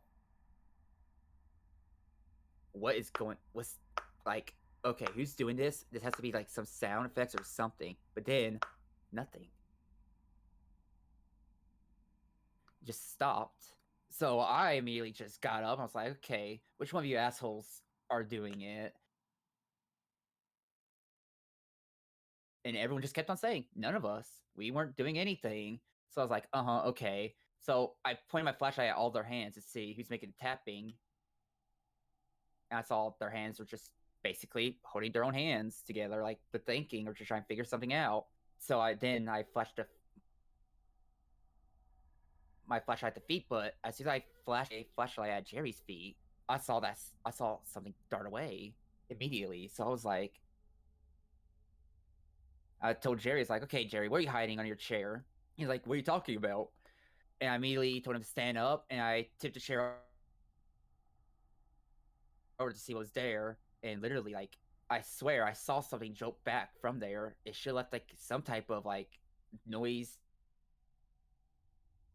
mark or whatever, but like nothing was ever under that chair. So I was so at this point, I'm thinking, man, I'm tired. My mind is playing games. So I was about to suggest, hey, we should all leave. We just heard, and we hear footsteps, and there's a calm whistle. Even though that whistle sounds calm, just the atmosphere felt very intense. So we decided, okay, someone's here. We gotta hide because, trespassing and stuff, we don't need that on our records. So we decided to each hide somewhere in the principal's office. Look, but I did the dumb decision of hiding under the decks, but with the decks facing towards the door, when we heard the whistling get louder and louder, I saw a shadow walk past the door. But what was weird was I didn't hear any footsteps when I saw the shadow walk by until later. Since it was that shadow walked by the door, the footsteps lagged behind. So we're trying to figure out, okay, is this just the echo, or are we just playing, or we're just our minds are just messing with us? So Julie was like, okay, guys. Funny enough, did you guys pay someone to come here? And I looked at her. I was like, no. Why would I ever do that? Listen, we're high schoolers. Do you think I have the money to pay someone to pull a prank? I'm broke as it is. So she decided to walk out, and then she just standing in the door. We saw her expression went from haha funny to like the color of her skin just drained. So we all decided to just slowly walk out, and we saw 3 slashes on the wall next to the door. We were like, okay, that wasn't there before. And the next thing you know, my friend Jerry was to you guys now, just out of nowhere, when we were trying to figure out where those claw marks came from, and then we just. So when he said that, we just looked at him and thinking, "Are you dumb? It's cold in here." But he kept on insisting, "It's getting really hot. Like my back is on fire." So we just looked at him. Was like, "Okay, let's see what's going on with you." Because even though he could be an asshole, I could be an ass, and we're all jerks to each other, we do care about each other. So turn around, take off his clothes, and those exact 3 claw marks were on his back. And we're like, we looked at first. I thought it was a joke. Oh, you just got someone drawing that on him. But when I felt it, I actually felt his blood. So I was like, oh no, you're actually cut. So we looked at each other like, okay, whatever's going on here is not for us at this point. It's not for us. We decided to walk back, but during our walk back, I kept on just hearing like that same whistle. But I kept every time I turn around, I look behind. Every time I turn around, nothing there. To the point I asked them, I was like, "You guys hear the whistling too, right?" And they're like, "No." Nope. It's just your mind playing games on you from what we experienced. Let's just get Jerry out. So I was like, okay, fine, fine. But as soon as we were getting close to the front entrance, all of a sudden, the hair on the back of my neck stood up, and I heard, "You dare enter my home?" And I literally flipped out, turned around, and from that same weird room that we saw with the 2 decks, I saw 2 eyes glaring at me, and I didn't care about anything at the time. I booked it, but I immediately ran into the door and knocked myself out. But then when I say, well, I was told when I woke up was I was out for like about an hour, have a good knot in my head, and when they saw me run and knocked myself out, they turned to see what I was looking at, and they saw the same set of eyes I did, but also heard a faint growl. Then all of a sudden, we heard scraping. So they decided to grab me and book out too. So remember, if you ever hear a story about anything being abandoned and haunted, always take it with caution, because who knows something you after leaving. The end. Really, I don't like haunted things at all. Someone tells me, "Oh yeah, this was a haunted house." I'm like, "Nope, I'm not going on. I'm going in there. Bye." Oh yeah. None of us. I used to be the dumb kid that used to explore those haunted buildings back in the day. But this story is a story I found on Reddit. I just told it very badly because Mango threw me off course by calling me bottom. But love you, Mango.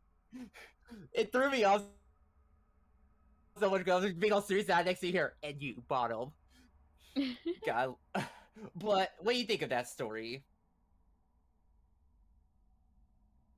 Because I know I probably did not tell it the best way, but I hope I gave you a few chills and all.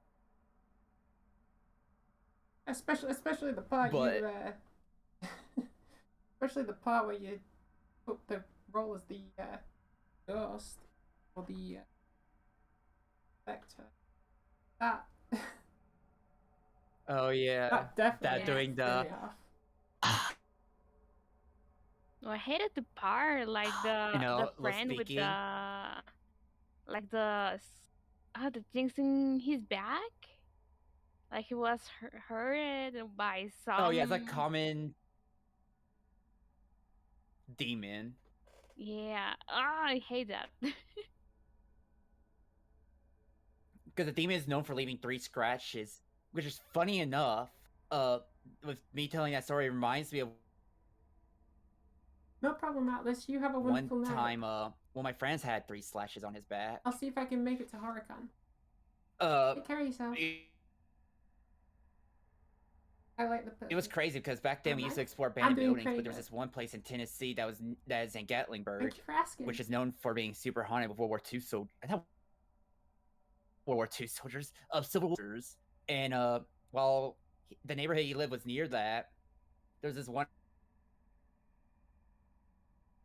house that was spooky, and he told me that he explored it, and the first thing he felt was something hot on his back. And when he immediately left, and when he went to check his back, he saw those 3 scratch marks. Oh My God. house is quite haunted by a dead cat or two. They won't do much,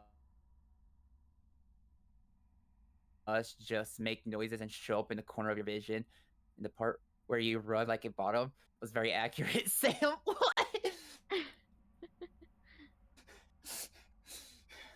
You know what? Yeah, bottom runs away. Yeah, I can't fight it anymore.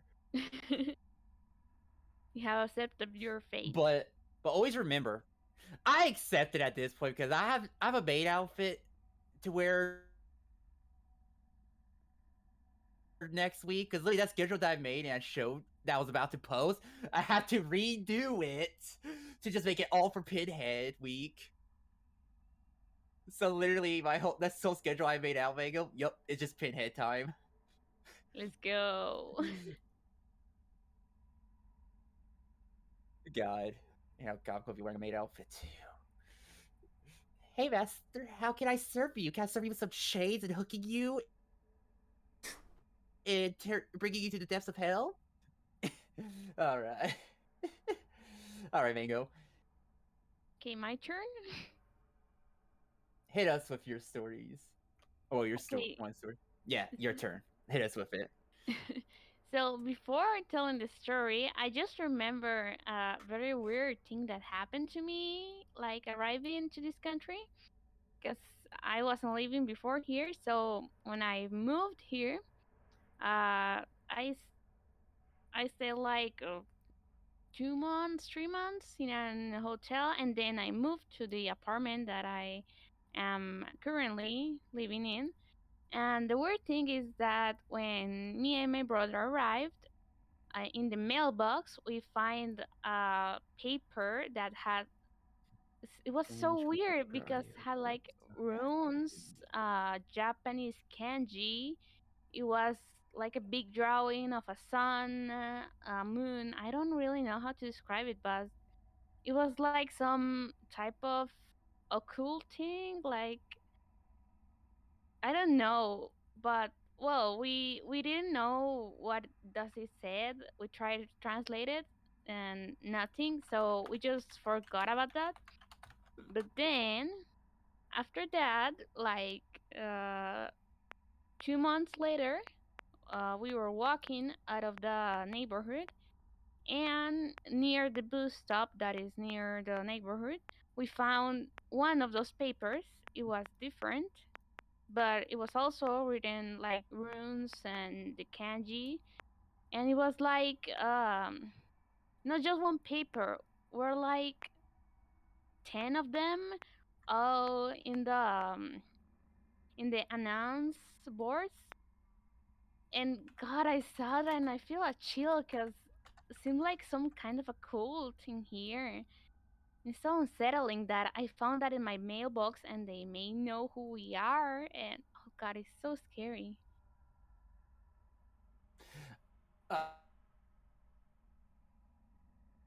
Uh, yeah, I would be spooked too, Mango, because honestly, like having those creepy thing, uh, know where I am and stuff. I'm like, yeah, no, that's enough for me, sheep. I'm piecing out, but before you go on your story up, there was like I still remember one time, when I first moved into the house, when my parents moved into this house that we are in now, I remember there used to be in the attic. There was always a scratching noise I used to hear. And every time I opened up the attic to try to figure out what it was, I always thought it was a rat or something that got loose. But then I ran into the old owners, and I was like, "Yo, I'm hearing scratches, noises. There's just like rat problems or something in the attic." And they're like, "Oh no, someone hung themselves there," and just casually just said that. I was like, excuse me, what?" And they're like, "Yeah, someone just hung themselves there last time, and that scratching you're hearing is probably just the rope being unsettled or something like that." I was like, "What? No, we're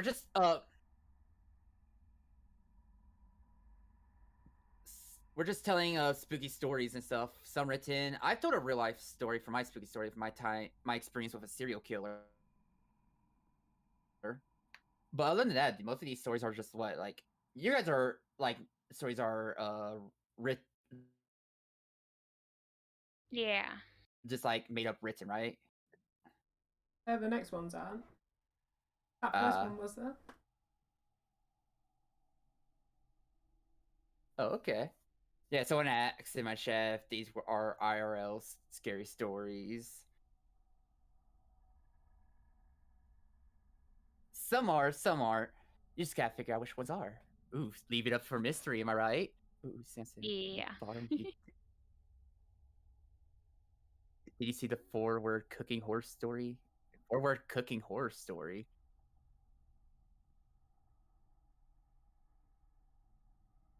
No, I did not. But alright, Mango. Hit us with that next spooky story. All right. This one I also found it on Reddit too, so I it's not personal. Okay. This is what I have planned, yeah, My but I think fiance I'm and going to I do rent a house together and we Horrorcon live as alone. well. It's happening About two tonight. years ago, my fiance and I were lying in bed. It was actually pretty late in the morning, 10:30 or 11 a.m. or so. I've been awake for about 10 or 15 minutes and my fiance was just waking up. We lied there, talking softly about whether or not we should get up yet, or try to go back to sleep for a bit. Since he had the first half of the day of work, and it might be nice to catch up on sleep since we had a busy couple of days. He was lying on his back, staring up at the ceiling, and I was on my right side, facing him and with my hand on his chest while he talked. In that position, I had my back to our bedroom, which was maybe 8 or 9 feet away from the bed behind me. Suddenly, an odd feeling came over the room. Seriously, it felt like the air in the room was suddenly either sucked on or maybe very, very heavy, and it almost felt like it was under the water or gravity changed. And the room seemed to almost feel like it was tilting to the side. It felt like the air in the room was pressing down on my top of my body, while at the same time slowing down time and making me dizzy and loopy. My ears were popping. Well, I thought it was just me feeling this, and for a moment I wondered if I was having a blood pressure drop, but my fiance said in a very frightened voice that sounded like he couldn't breathe very well and like he couldn't get out of the words without struggling. Do you feel that too? What's happening? And that was when I knew something odd and scary was going on because he was feeling the exact same thing. I tried to speak, but my speech actually came out kinda slurred and I had to force the word out of my mouth to say, I don't know, I can't move. He said, I can't either. And I saw him trying to turn over onto his side and trying to raise his arm up. He just kept saying, what's happening? What's happening? Tried to raise my arm up too, and found that I couldn't. Again, it was like being under the water in in an intense pleasure room. I started trying to push myself up to see if I could sit up. I couldn't do it. It was just too heavy. Then we both heard the dark knob out of bedroom turning. It was turning over and over again, almost like someone was trying to come in, but they weren't jiggling it, or trying to open the door. It was actually turning in a rhythm. It was like turning back and forth, in a rhythm at about the same tempo as a metronome, like a beat to a song. It was very deliberate. We were both terrified that we froze. The first thought in my mind was that someone had broken, though I couldn't figure out why they would turn the dark knob back and forth in a deliberate rhythm, especially because our bedroom door was not locked on it.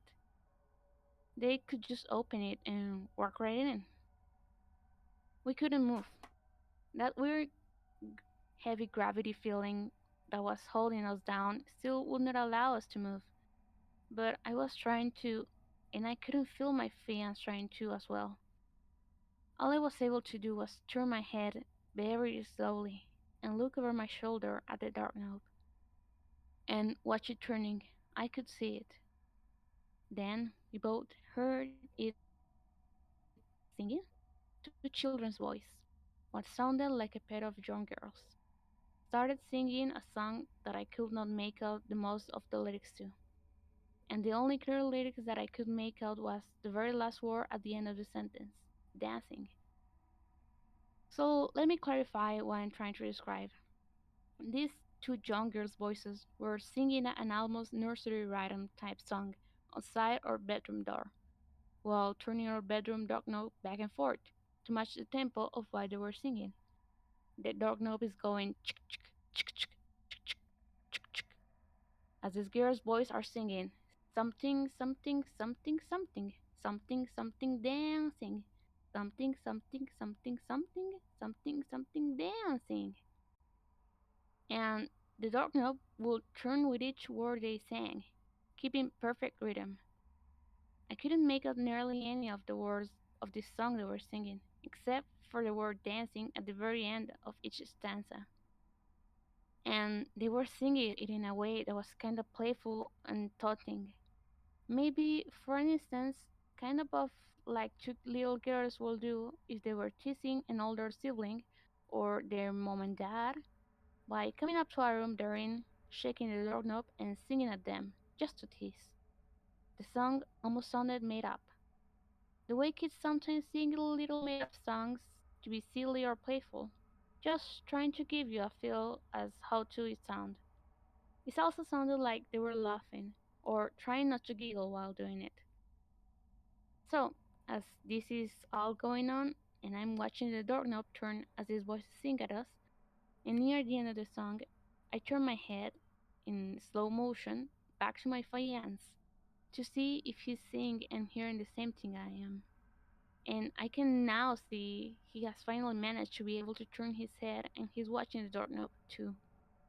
And the look on his face was just, I'll never forget it. His eyes were as big as dinner plates. I never see him that shocked or of that scared. His face was just white. And then the song ended. It was short, just two stanzas. Then, just the song as it started, the doorknob just stopped turning on the very last word of the song, dancing. And all at once, the heavy, dizzy weight that had been holding us down and making it so hard to move and breathe just lifted, just went away, just like that. Suddenly, we could move again, and the air and gravity felt normal. It seriously was all over from start to finish in about 10 seconds. My fiance sat up and goes, "What the hell just happened?" And he jumped over me and out of the bed, raced to the door and yanked it open. Nothing was there.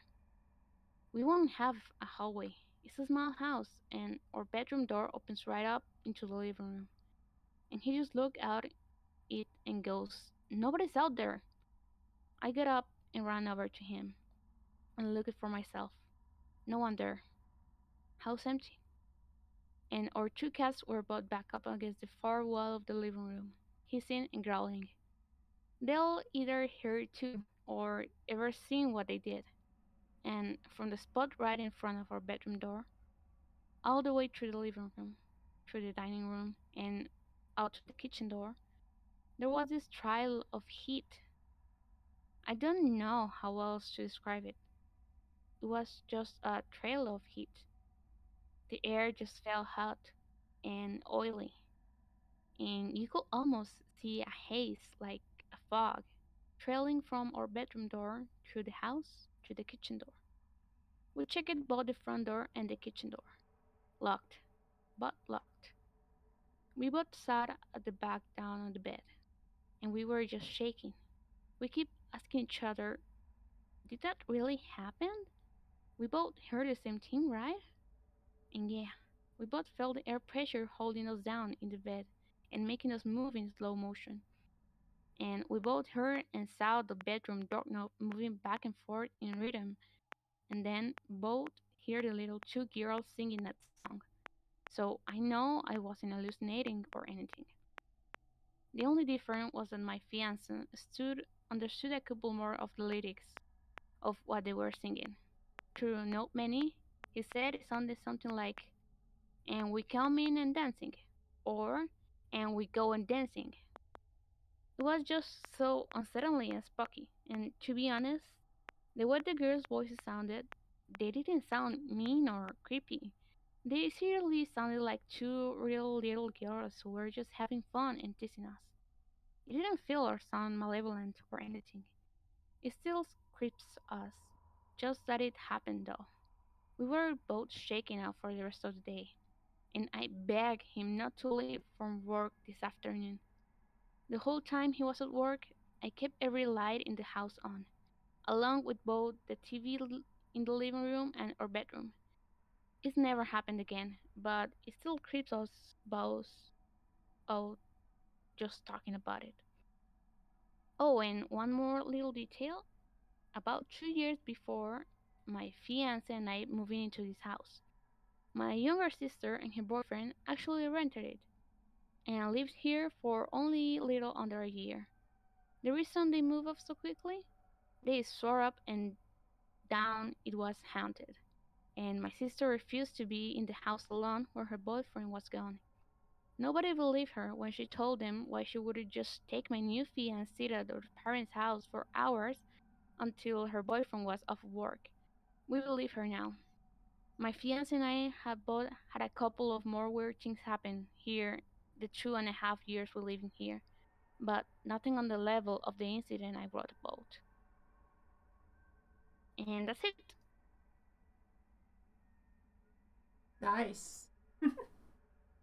Very scary, like not be able to move and hearing like those creepy little girls. God. Yeah. Uh it kind of reminds me of like sleep paralysis and stuff. I was just gonna say Yeah. it sounds like that. Yeah. But that is speaking just not being Yeah, but you can have like able to move sleep and hearing all this paralysis with creepy some stuff like ooh. other people, right? Uh with sleep paralysis you could hallucinate someone being there. But most of it is mainly you just hear a lot of spooky sounds and stuff.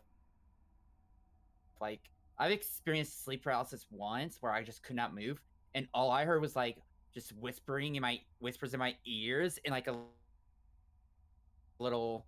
Oh, hold on, let me grab my face. Like that, but more spooky sounding, like on a, like a back of a headboard of a bed. And like as soon as I was able to move and stuff, I was like straight up crying. Yeah, I've I was been that lucky scared enough because to sleep never have paralysis. to experience a sleep paralysis, but it sounds all really so weird to not be able to move because I can't imagine that. And I don't think it's like a sleep paralysis for the story because like her fiance experienced the same too, so it was really that haunted house.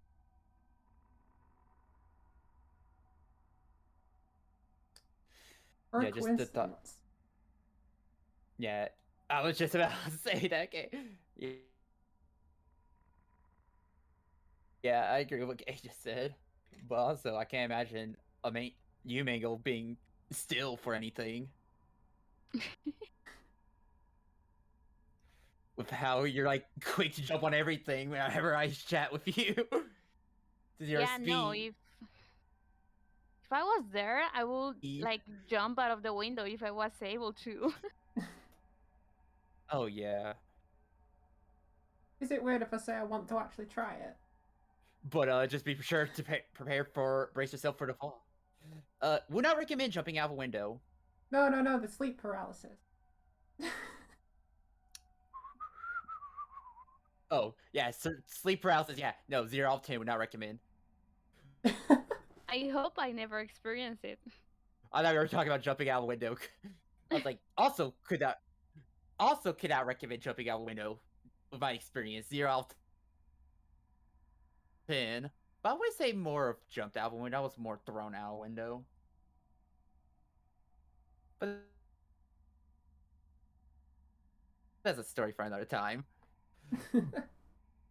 Because, I swear, the more we tell you spooky stories, I'm just looking back. It's like, huh, I can relate with some of these. Yeah. But all right. Now, Kay, now I can't wait to hear your next spooky story. Well, I've changed course from what I was going to So talk about. wait, what? Because now I actually want to tell. You got cut out for me. Oh, I've changed course for what I was going to originally tell. Oh, let's hear it. Originally it was a story, but I'm going to tell you some things that I've actually. Oh, nice. Both of which, I don't know if it's surprising or not, occurred in places that I've worked in the past. Ooh. The first one, Workhorse story. I won't tell you where, kind of doxing, but I worked for a company that operates in lots of locations. I was working for the customer service for them. And we were working night shifts while we were there. In the short amount of time that we would get for a break, we used to encounter some of the warehouse staff that used to work there. And they told us a story about why it's so difficult to recruit in that company for the night shifts for the warehouse crew.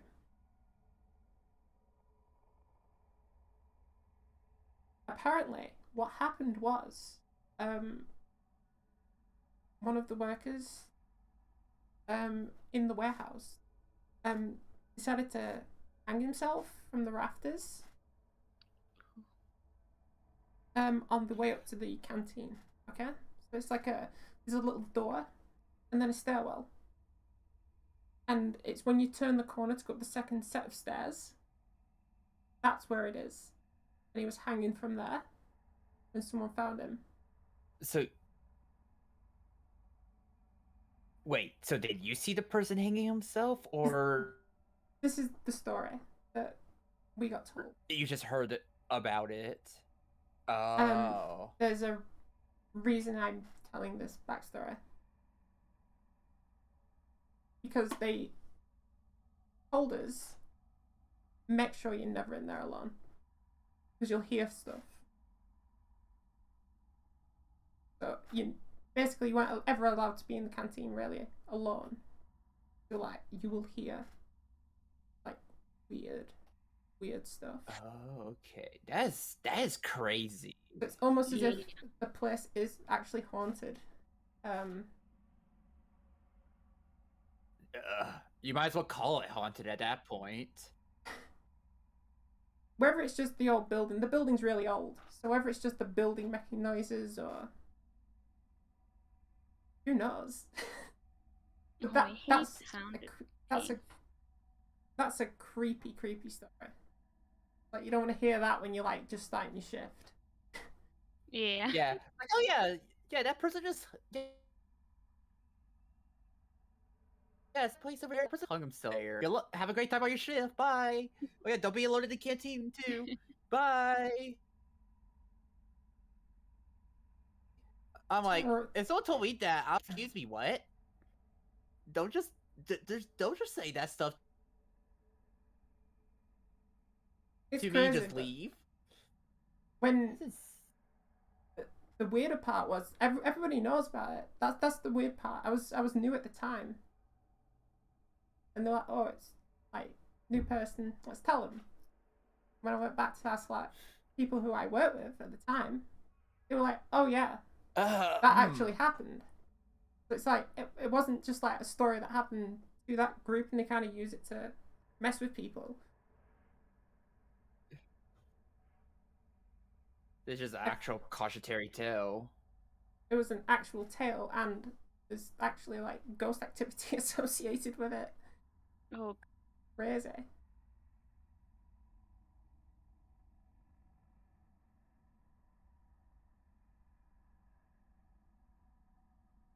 I'll move on from that kind of rough tale. About workplace stuff. It still fits the theme, but that's still insane. That's still crazy. Like, new person. Let's tell them about the story about the dude that hung himself. That, like, normally you should like ease new people and then say so right off, pull the band-aid off for you, be like, okay, let's tell you. Things like so you don't freak out. But I don't know if there was anything more than that, but that's all I was talking about that particular incident. The second one is about where I currently work. One night I did a major amount of overtime. I should have finished at 6 p.m. Yes. And I didn't leave the building until 3 a.m. Oh my gosh! So after being told that story, you were stuck there for that long. I would be like freaking out the entire time I was working there after being told that, because that's what happened, right? That's what you just said. This is a different story. So after they told you just how to work that long shift. Oh, different story. Sorry, my mind's still wrapped up around the other one. so that first story, we used to start at like 8 p.m. and work through into the morning till 8 a.m. We had like 12 hours first time around on that first story. The second story is where I currently work. I should only work till 6 p.m. but I was doing overtime at the time. So I was working till like 3 a.m. I was doing like major work. There were a couple of us there. It gets creepy because basically the company has this weird rule. It's not a weird rule, I understand why. It's to do with like saving electric in the company. So the security goes around and shuts down the lights in every room and makes sure that everywhere is locked up where it needs to be. And they heavily monitor where electricity is used in the building. So we're told if we're ever in there after 8 p.m, we're not to turn any lights on. Like, because they know if you're working overtime, oh, lights are going to be on in this room. So we can count that, we can ignore that.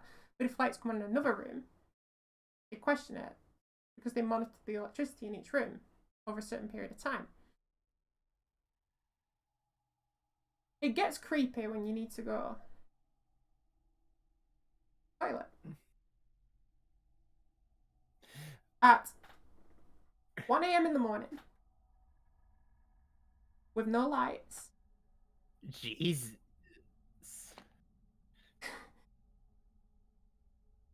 It's creepy because not only are you on edge, there's no ghost stories, but I know I test a ghost story to that place after being in the toilets, and it's just not pleasant. It's like playing a horror game, and like you walk around a corner, and there's just like a figure stood there. Imagine that kind of feeling, but there's nothing there. But you feel that because you're forced in the darkness, and you can't turn the lights on. So you're trying to wash your hands as quick as you can. Dry your hands, get out of there. And then you're on the corridor, and the corridor where these are, back to the main room, is really long. All the way down. Corridors. So you have all the way down the other side, as well as all the way down this side. You're constantly looking behind you, and there's corners at every, like, couple of minutes. So you're like, looking down there, trying to get back to your room. And there's weird sounds going on. I think that's more down to the building. But there's just weird sounds. It's like, I know I test that place to having ghost stories, and my co-workers think I'm crazy.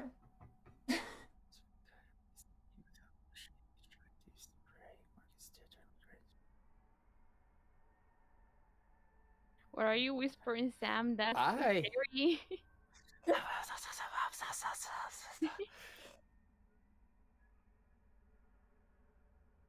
No, looking down at my dog, and it's like, what do you want? What do you want? Because my dog is just looking at me. Okay. It was weird for the ambience to hear you Sorry, I whispering. hate you this time, Mango. Okay, it's my turn. I added this spooky ambiance to the story of the electricity and the lights and stuff. And basically, if I was in your situation, Kate, I would be look. They would be being in the bathroom. I'll be shitting bricks. But that's still crazy because I. Oh, sorry. Right, that I interrupted you, Mango, on that. But I just wanted to say that. No, You no, just bonk me later. okay. You can still go.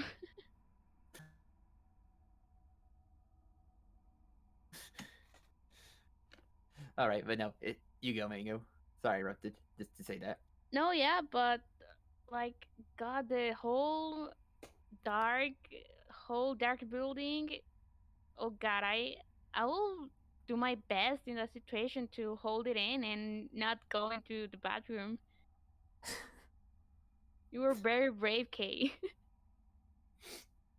Well, I've told them straight off. I'm not doing overtime again after 8 p.m. I've told them straight. If I can't turn the lights on, I'm not doing it. Oh, It thank God. freaked me out so much, and that happened. Like, nah, not happening.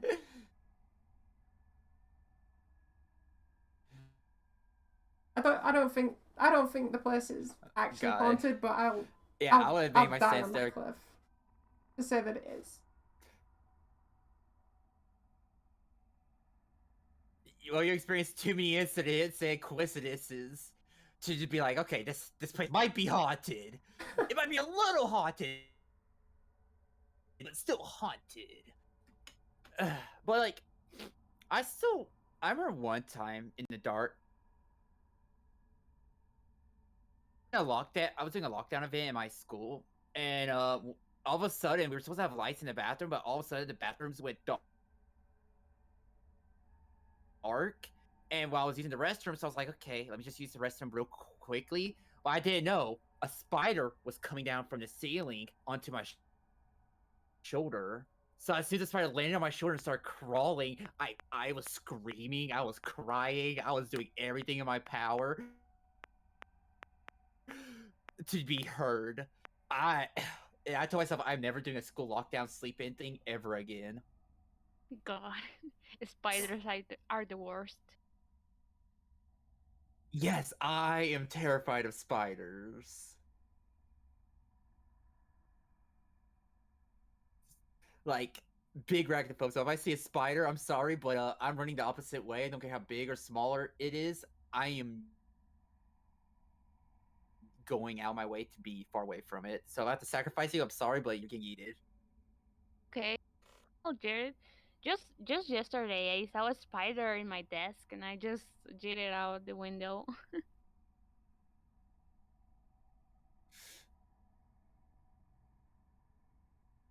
You're better than me. If I saw that spider, I would have fucking axe kick that spider into oblivion while taking my desk with it. But when it was even creepier, there's another reason why I became super scared of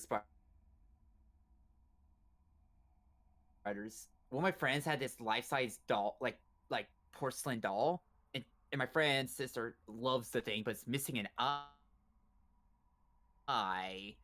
So every time I go visit the play of his house and stuff, we always see that doll and we always make sure that door is closed as much as possible. But there was one night I was spending the night and we decided to just look at the doll, and as soon as we were looking, we flashed a light into the eye socket that was open. We saw some legs coming up and a spider crawled out. I immediately I feel sorry for my friend at the time, but I literally threw him towards the doll and ran out of the room. Because I don't deal with dolls, I don't deal with spiders, I don't deal with mannequins. Those are all no's for me. That's why I just gave out my weaknesses and stuff. I hate that. I hate that so much. So if anyone tries to use those against me, they won instantly.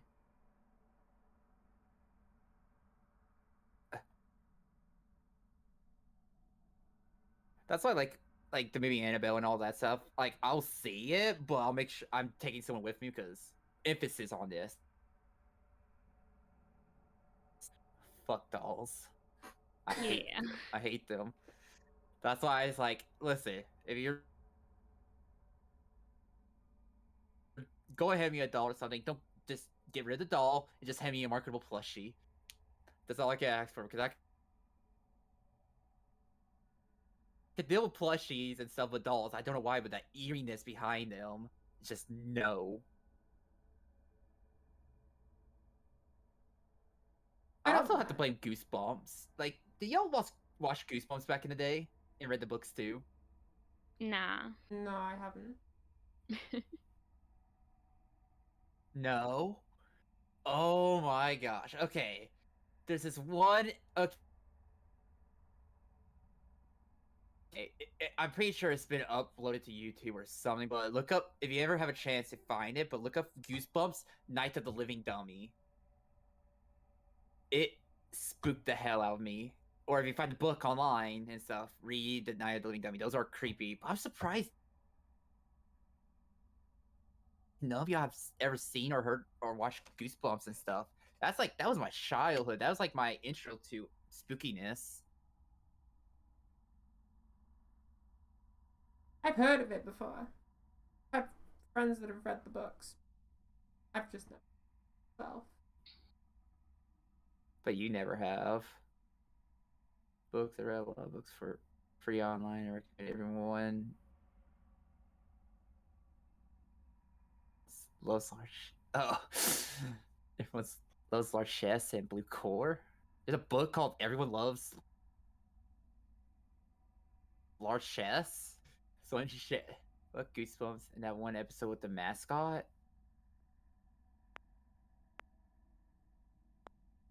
There's an episode with a mascot. God, it's been so long since I've seen Goosebumps.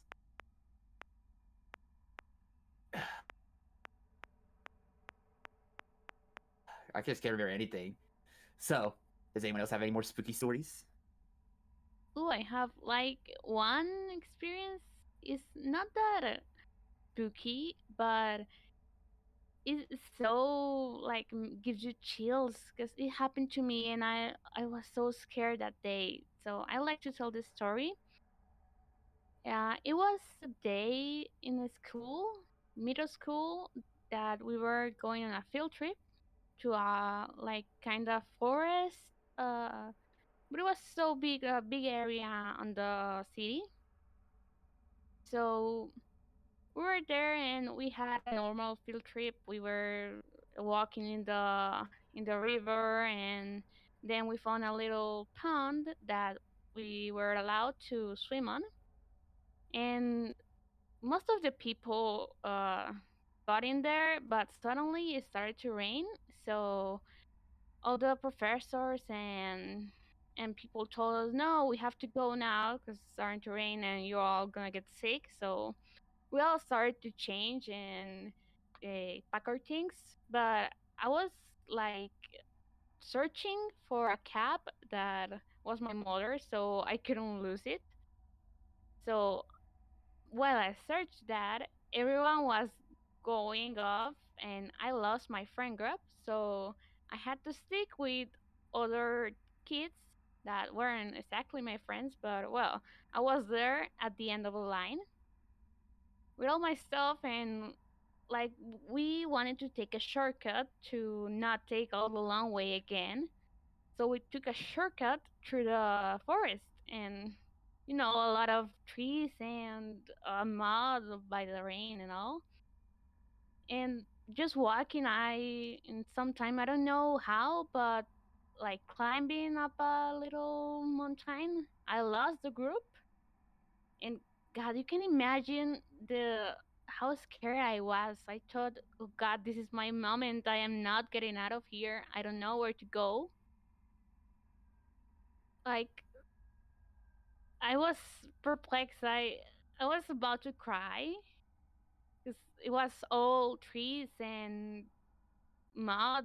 But then one of the guys in the group like noticed it. I weren't in the group and came back looking for me. But God, I feel so relieved when I saw him because just imagining that I was going to be left in the forest with no one to find me, it was so so scary. But then, okay, I did go with him, and he held my hand all the time because my face was white, and I was like looking that I was about to cry. So he knew I was super scared and hold my hand all the way to the group. And yeah, that's it. It was just a little scary experience for me.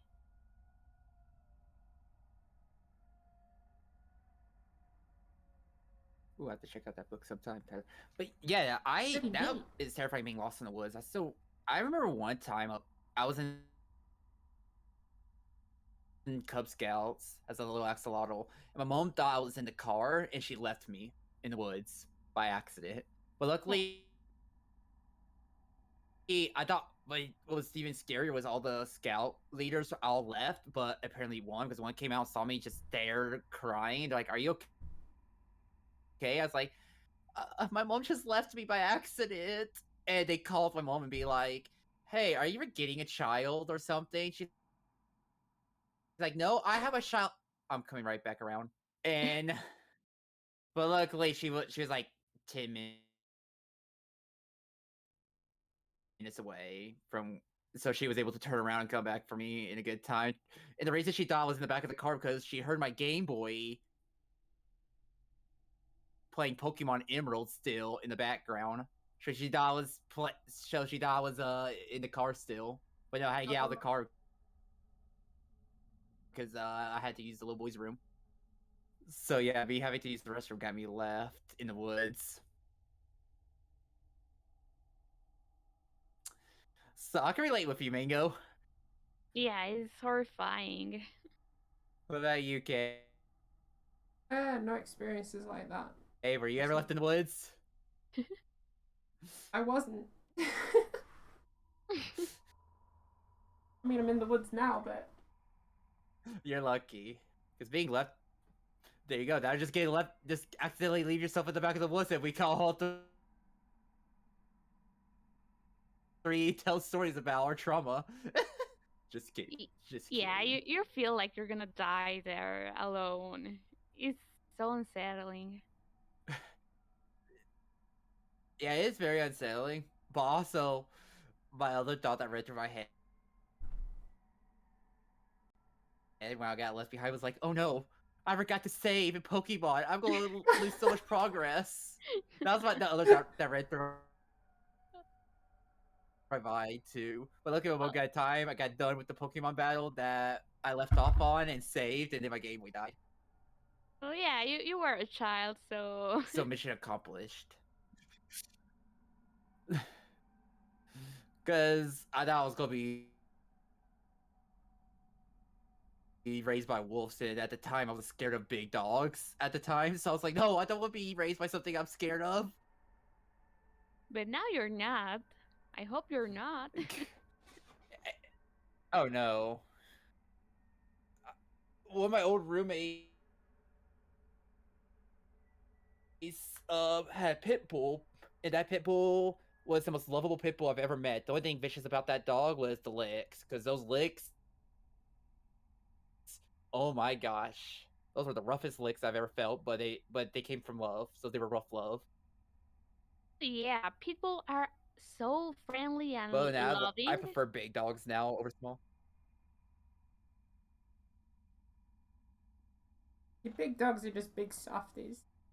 All Wait, of what them. did you Yeah, say? People friendly and loving? Oh yeah. It's just my experience that made me scared of big dogs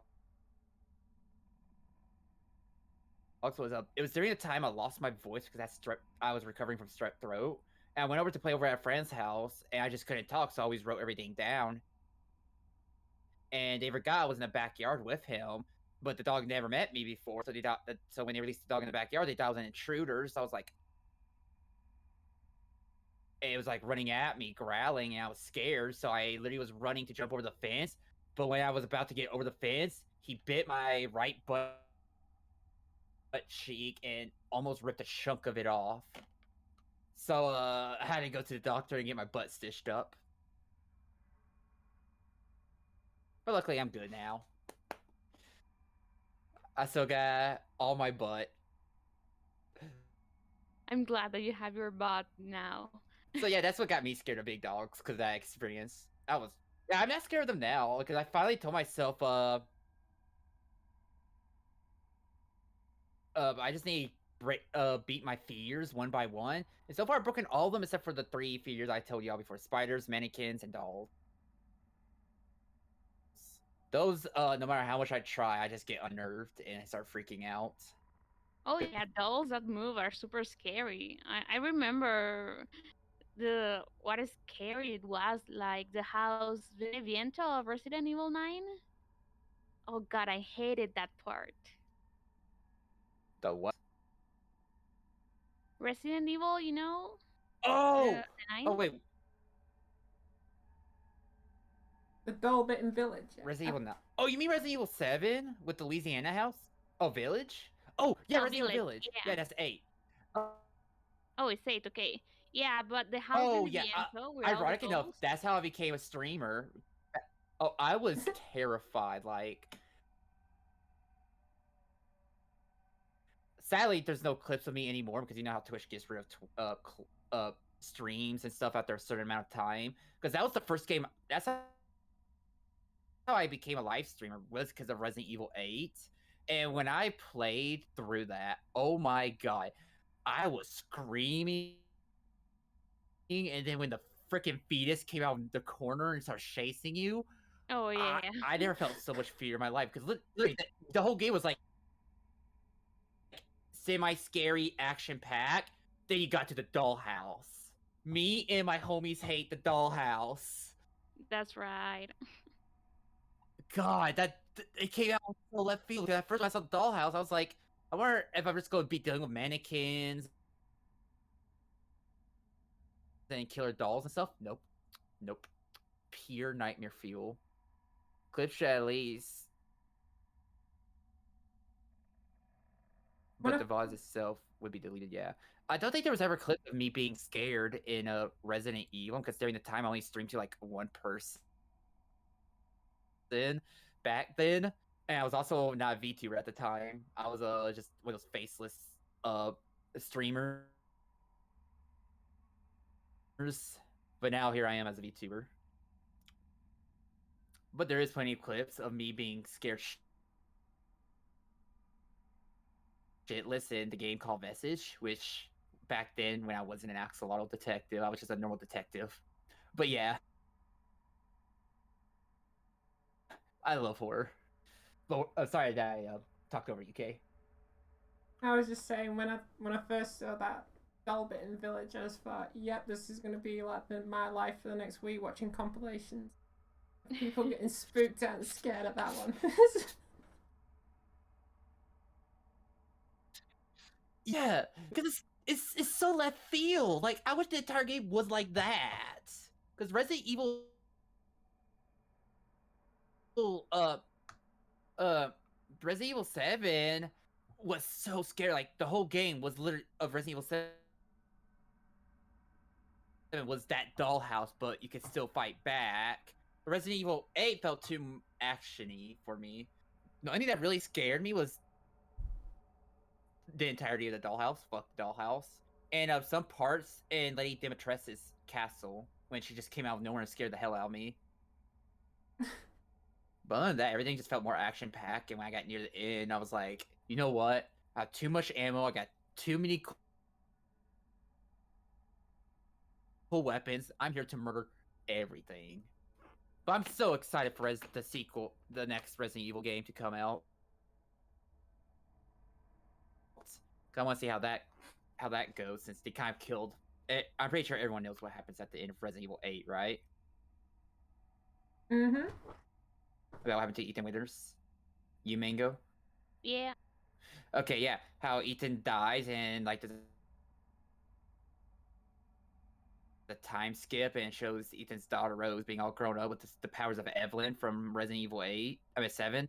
I'm ready to see how they are going to play that. Like, are they going to do it like they did? There's this one horror game called Fear, where like there's this ghost girl in your head that you just see randomly. Are they going to do something like that for the next game? Which if they do, count me in. I don't like Resident Evil 8 enough.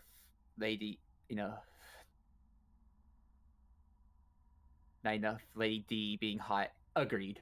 We need more big You dummy know, mommy vampire. Lady D couldn't be enough, but Heisenberg is hot enough. Ooh. Damn, daddy. I had a feeling you're about to say Heisenberg was hot. Oh my gosh, Yeah, one of my he roommates was totally obsessed is. with Heisenberg so much that literally she had a poster of Heisenberg. Her computer background was Heisenberg. And literally, in this one Discord server she was a mod on, everything turned into Heisenberg. I'm like, okay, I get Relate. he's hot and all, but do you need that much Heisenberg in your life? And did you just say relate? Yes. It's like how you sit for Kazuma in Ace Attorney. How you really say, you know what? Screw you, Sam. Boom. It's all Kazuma. Yeah, sorry, Sam. God. I still remember when you gave me the cold shoulder and just kept on sipping hot stuff for Kazuma. Which, after Pinhead Week, I'm getting back into it, so hopefully, we see more. Maybe Kazuma becomes a rival and we can fight against him. Which I know you're going to be saying, screw you, Sam. It's Kazuma. I'm going to help my lawyer hubby out. Of course, it's barely bi, so guys aren't my kind of guy. Oh, I'm like 100% bi. So I'm like, I'll still both your waifus and husbandos. I'm all about that. But I'm trying to think of any other spooky incidents I had or cassette tell. I really can't think of any more spookiness unless you guys got any more spookiness. Except for us talking about simping over Lady Dimitrescu and Heisenberg and whatever anime Oh, I had another story written if you slash guys want me video to game tell it. character. Oh, yeah, hit us with that story. Where you go? Alright, let's see. Let's go. Okay, it's also short, like the first one.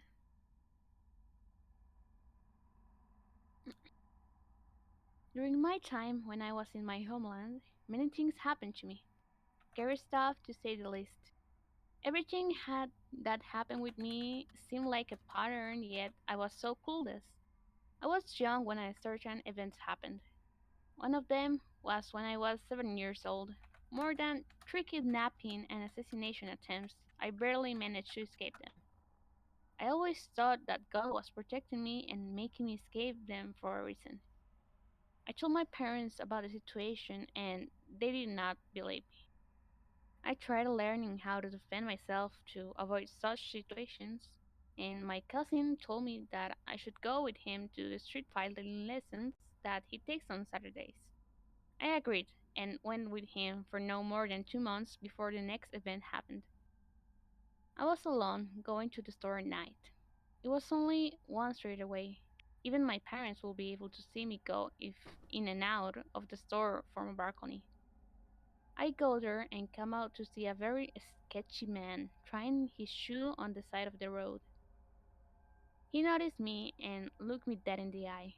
It seemed that he was crying before our eyes met. The next thing I saw was a sketchy person pulling out a knife and a ribbon from his pockets. My fear instantly kicked in, and I started uncontrollably running towards the apartment I live in. My brain stopped, and I was not able to think anything. My legs were moving on their own. It was like I never went to self defense lesson, like I completely forgot about my existence. As soon as I entered the apartment, I heard heavy footsteps with loud breathing coming from behind me. I looked back at the door to see the sketchy man, with red eyes, trying to stab the metal door. I heard him mumble something, but I was too focused on running that listening to him. I barely understood him. Please, I need you. I need you to save her. Those words were filled with emotion, as if they were genuine. I rushed to my mother and hugged her while crying. I was too afraid of explaining what happened, and so I lied to her. 2 weeks have passed since that incident, and I barely managed to get any sleep. I kept thinking about that sketchy person and what he meant by those words. I was too young to understand at the time. The scary look on his face never left my mind. I always felt like he would pop out of the closet to try to take me away. So I was on my guard during the nights until the next night when I looked through my bedroom window and saw the same person with three more adults standing, standing outside my apartment with knives staring directly at me. That's it. Uh, all right. Short. Yeah, it is very short. I was expecting it to be a tiny bit longer. But hey, sometimes short stories have better impacts than long stories. Yeah, just the typical story of the But that weird murder in the road. It gave me chills. Like I just like when I read spooky stories, I try to put myself in the shoes of the person who is like experiencing them, and that's when I feel real or and say, "Oh, this is a good story." that's what I try to do too. But with how much like horror content I give in, it's hard. It's like I can put myself in so many scenarios without thinking it. Because with like, if you understand what I mean, right? Sometimes you just gotta sit back and just be the observer of the story to see how it plays out while reading it. But two-word horror stories for some. I am not saying that, Ty.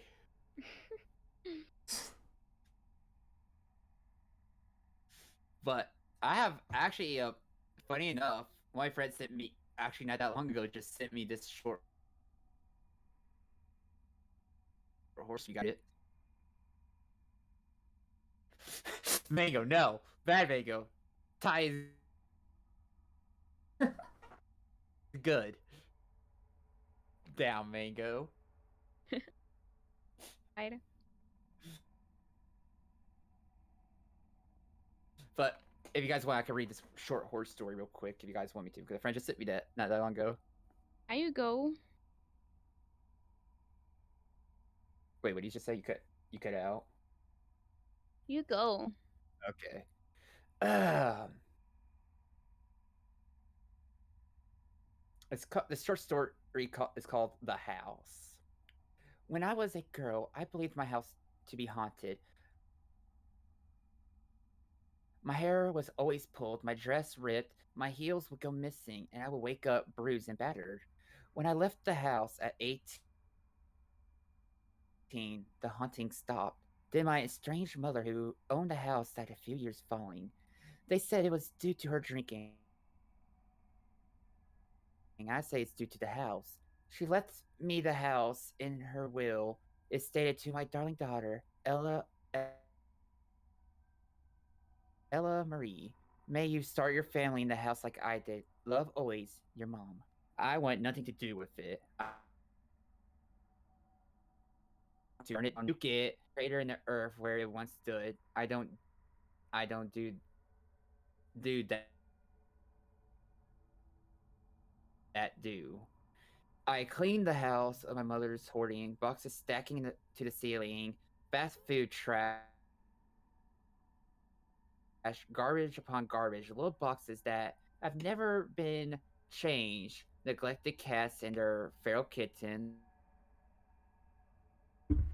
I had to get rid of it all. I remember stepping into my old room, left just the way she had it. Princess pink wallpaper with flowers, pink bedspread, and other pink furnishing. I'll sell my bedroom furniture, and the rest outside this room is unsellable. I go to leave, and something tug on my shirt. Ella. I ignored them after a harder tug ripping my shirt. Some Ella. I exhaled harshly out with my Thomas. I make my voice boom, having dealt with my mother for years. I was used to hearing Ella. Don't you want to play with us? There was giggling. No, I want to clean, I replied to the empty house. I sighed and ran my hand through my hair. I've gone crazy, haven't I? I turn on my heels and I get another tug. Play? No, I shove at the air. I'm 22 now. I don't have to play. I lunge a box and take it downstairs. I'm barely halfway down before the box is taken from my hands and floated downstairs and stacked with the other boxes that need to be gone through. I started to head back upstairs, but boxes are sailing over my head and being sorted through before I could speak or move. By the end of December, the house was back in shape. I got the smell of cigarettes and cat piss out. It cost me about 20K to get everything replaced and repaired. As it creeps into 2015, I'm standing in my childhood home, key clutching my hand. Guys, I shout, thank you for all your help. The room got chilly, and I could feel an ache in my chest the colder it got. You you have made the house sellable. You are going to get a new owner. A cold, icy slap hit my face. I'm sorry, I need to pay off my debts. There were murmurs and hisses. I think they understood as I put my hat and coat on. Thanks for the memories, even if some of them weren't so great. I stepped outside, locked the door. I gripped the knob, staring at the old key in my hand. I don't think I can sell this house. The end. Nice. Ooh. There was a lot of typos that it was hard for me to read. But yeah, my friend just sent me that not that long ago. I think it was like when you were telling your work horror stories. Yeah. But yeah, there's some mistypes that kind of got me confused. That's why you heard me stutter because like, am I reading this right? But yeah, imagining having stuff. The whole story was set up for a song reference. What? But I could never imagine having to deal with a house that caused you so much pain, like having your hair pulled, shirts ripped, heels gone missing, even though I can't relate to the heels part. Um, just for you to just like one nice thing happen for you to be like, you know what? I don't think I can sell this. Because if I was in that person's shoes, I'm selling that as fast as I can. I am done with this haunted crap. Yeah, you know Bye bye. I'm super Yeet. scared of haunted things, But so I will not even put a single step in that house. exactly. And I'm also guessing that's why you always force me to play more horror games. So you just sit back and be like, yes, I'm loving the story, not experiencing the horrors. Yeah, exactly. Horror games are not my strong, and that's why I got super scared yesterday. As spooky house of jump scares, Yeah, which is a good game. I played it yeah, it's Pretty super good. good. Did you Have play it you before? when played it it, guys? first came out. I played it before it got its HD remaster. So before it got redone. I played it when it was Spooky's Jump Scare Mansion. House of Jump Scares, sorry. Yeah, Yeah. So before it got redone, I played the old version. yeah, that's when I played it. But then it was calling. Yeah, the old version The was. old version was scarier? I think it was pretty much the same. It was It was. It's just the HD was a lot cleaner, and the name was changed because of copyright reasons.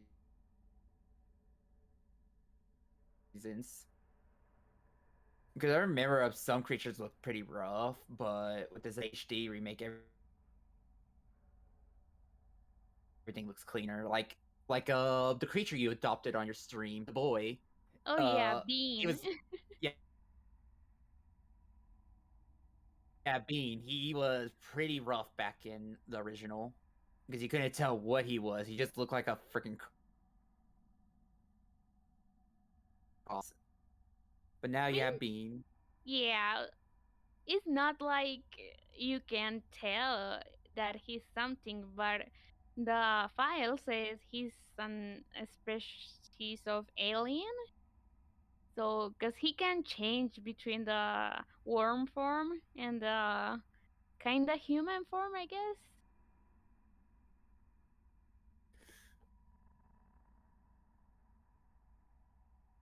Yeah. Uh, Now here's a real question: what is the scariest game that any of you have played? I don't know.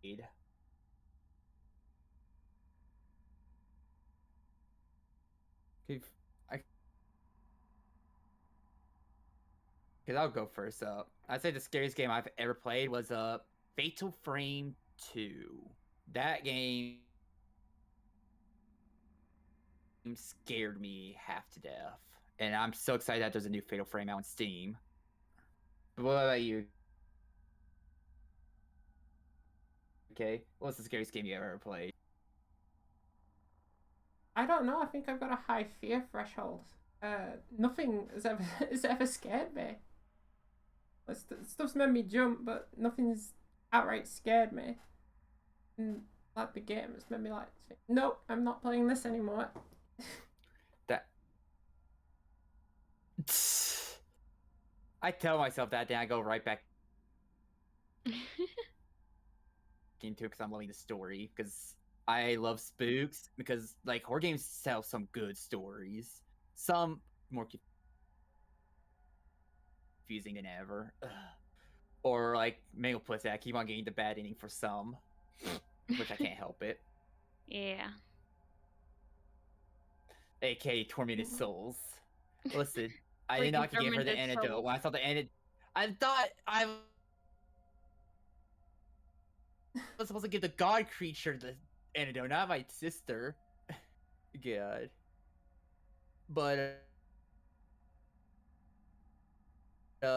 wait, I don't know about the scariest games, but good horror atmospheric games are Ib, Mad Father, The Witch's House, all the old RPG Maker horror games. Oh yeah, the RPG makers are so yeah, good. those were so good. Yeah, One I that love. really scared me was back in the time Ao Oni. That was the one with this monster with a big ass Oh yeah, the head. purple. Purple Oh monster, yeah, the yeah. purple. Yeah. Yeah, the purple monsters that I remember PewDiePie making a song called the Rape Song or something was called back in the day. Yeah, I Yeah. played. I remember playing that game. Then I saw PewDiePie play, and that's how I discovered PewDiePie. I'm going to see how other people play the game. And then I recently bought 2 RPG horror maker games, which is The Witch's House MV and Cat in a Box. But also, is Corpse Party considered the newest Corpse Party considered RPG Maker horror game? Because I know the original was an I think RPG the new one, but the old one, yeah. Maker. So just given that it's the same story, probably. Yeah. Yes.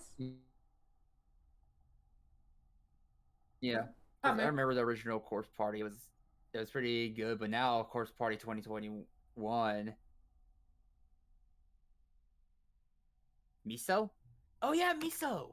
Where you're stuck in this school because this girl got murdered by the teacher who was obsessed with hands. Oh And you're supposed to yeah. like relieve the spirit. Yeah, that I loved old RPG horror maker games. Set the standards for some good for horror, I will say, because those actually told some really good stories and had some dark moments, which I'm all about. Maybe that's why it's always so good to just see people play those RPG horror maker games again, see new ones being made. Oh yeah, I love to play the Good RPG times. games indies. there's a Oh, couple you'll of play. Oh wait, sorry. I was just gonna say there's a couple of new ones that they're making now. So I played them the other day. One Ooh, more RPG horror maker games. kind of. One of them I think is built an RPG maker. That's just called Anne. It's not exactly scary, but I remember it's... there was. Oh yeah, on and yeah, I remember seeing that it was made by this a YouTuber that I used to watch back in the day. Yeah, that was made in RPG Maker, but the cutscenes were made in something else. And then there's, if I remember correctly, there's one. If I remember, it's called Project Cat. That's the other one, yeah. I think when That that was made actually... in RPG Maker. I don't think that one's made in RPG Maker. No, this one is. I think. Hold on, let me look it up real quick. Project Cat is an RPG horror. Oh no, it's not an RPG Maker game, but it's a horror game. But like the prologue is available for free. But yeah, no, that was not made in That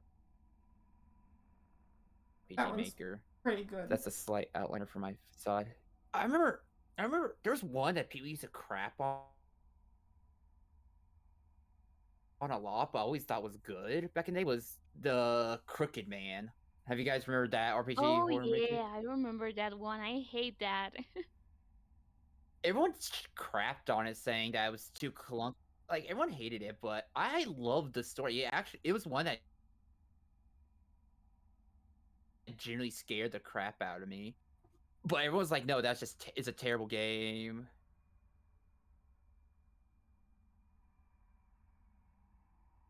But I'm just like, how's it terrible? And they're like, oh, the combat's bad. Of course the combat's bad. It's a horror game. Yeah. back well.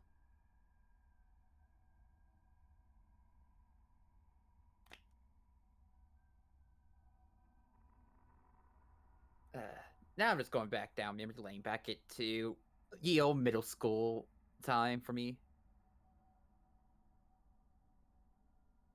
Uh, Good days. Back when I'm not in college, having to give my money away nonstop. Ooh. Yeah, adult life is hard. That's the true horror. Yeah, the true horror, being an adult. Yeah. I. That's what we should. That's how we should have done it. Just like short stream. Here's the real horror story. Being an adult. Thanks for coming.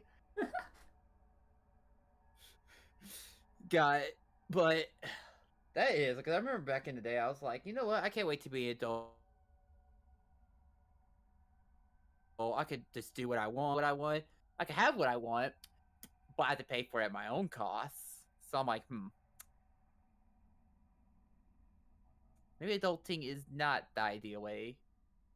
Yeah, back in the day was, oh yeah, an adult, I can finally like be free and do all my stuff that I want without asking for permission. But now it's like, I want to go back to kid. Fuck it. Go back. I want to revert to child. Yeah. That's how I feel. Literally, back in the old, back when things were simpler, the only thing that was on my mind of worry was, can I be good at Halo today? Stop sucking. And now I'm over here just like, I have a test I gotta do, and all this stuff. Which, speaking of, I have a test I have to do Sunday. So oof. Yeah. Good luck.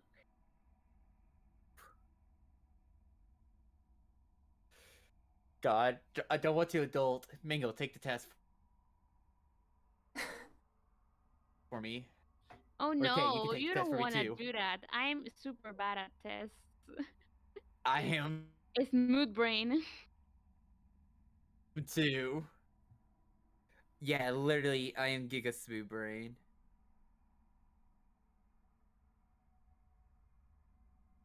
Because, yeah. I was about to say something smart, but I forgot I'm Smooth Brain. It's mood brain. So no smartness for me. Smooth Brain gang. Because literally, like, that's something that will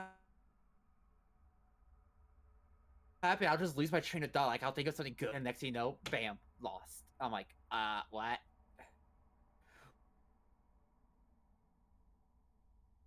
Or I just remember one time, for extra credit, my brain went to Persona 5. I literally put down for the extra credits, like, who,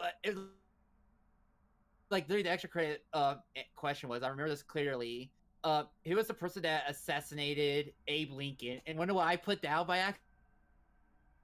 accident, because I lost track of my thoughts? I put down looking cool and Joker. And my history teacher in college looked at earned. He still has not let me live that down. Sorry for a second if I heard you say memory lane. I don't you mean memory? Probably Daily Cliff. Daily Cliff.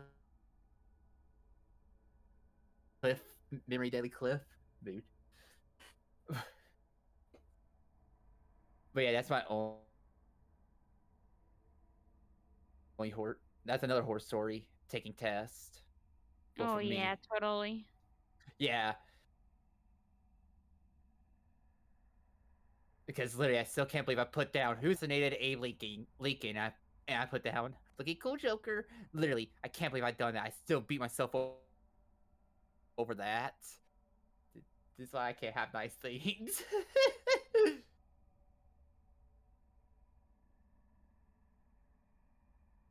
But that's all I can really think of saying, because my brain is like all over the place.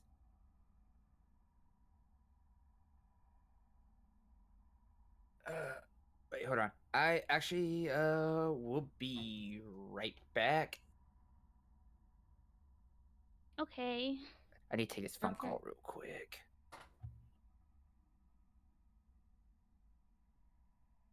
It's actually really funny you mentioned head being all over the place. My head was all over the place. When I was writing that story, my head was all over the place. I was like, Oh, the first one, did you write it?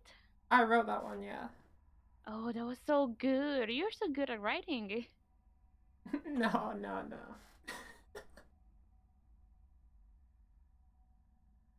They have a general thing of make sure you show and don't tell when you write, and I'm not very good at that. Oh. If it was entertaining, that I'd take it as a win. Yeah, it's a win. My head was all over the place. I got really into Hunt, the game, and they've got like some super amazing songs that play on the menus, and my mind was just like, I have to listen to these now. I'm trying to write. No, I have to listen to these now. I'm trying to listen to them. Amazing songs, but I can't write while I'm listening to music. Yeah. I can't write in general because if I try to write like a story, then in the middle of the writing, I start thinking, oh, but what if I write this and not this, and then my head just mix it all up, and I don't get with anything at the end. Yeah, I fully get that. I get jump up. I suck at writing too. I legit like my brain goes like, I'll write one thing, then whatever's on my mind, I'll accidentally write that down. Like was anything that wasn't put into a story for me.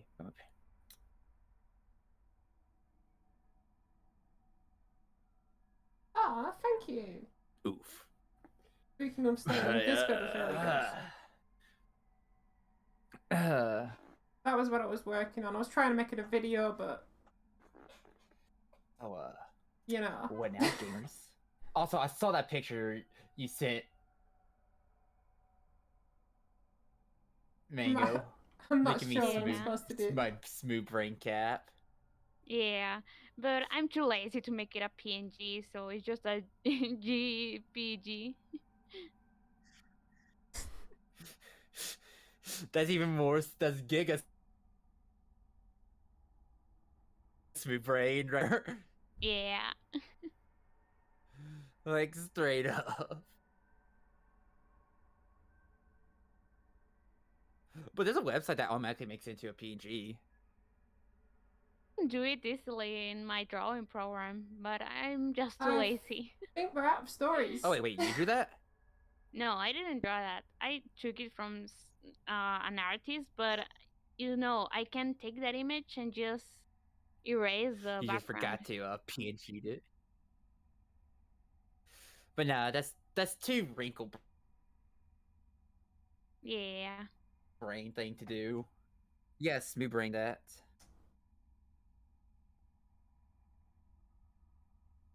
I know. Because that's the way of life. It's the way of. Okay, guys, I think for me this is it because it's very late. I've got you. Oh yeah. Yeah. I think I might have to call it ends too. All right, we're all ending, so it's good. So I would say we all want to. I would say should we just all end it here? I think we said our little spooky stories. Yeah, I don't know. Just thank you, you guys, for the collab and for the stories. It was really interesting hearing you all. Yes, Stand back. of course. We shall collab some other time and be some gamer moments. Yeah. But other than that, I think this will be all it for us and stuff. But again, thank you for this invite. Yeah, thank you, Kay. telling spooky stories. I've always loved telling spooky stories, even though I suck at telling them sometimes. It's amazing. Kay over here. Don't worry, that's all of us. Even though I do suck at telling stories. Go sleep, you bottom. Wait, why are you telling me to... Wait, my trying to tell me go to sleep? I'm not even going to sleep. It's like 4 in the afternoon for me. I'm probably just going to play some Pokemon Unite or something by daylight. Or wait, or...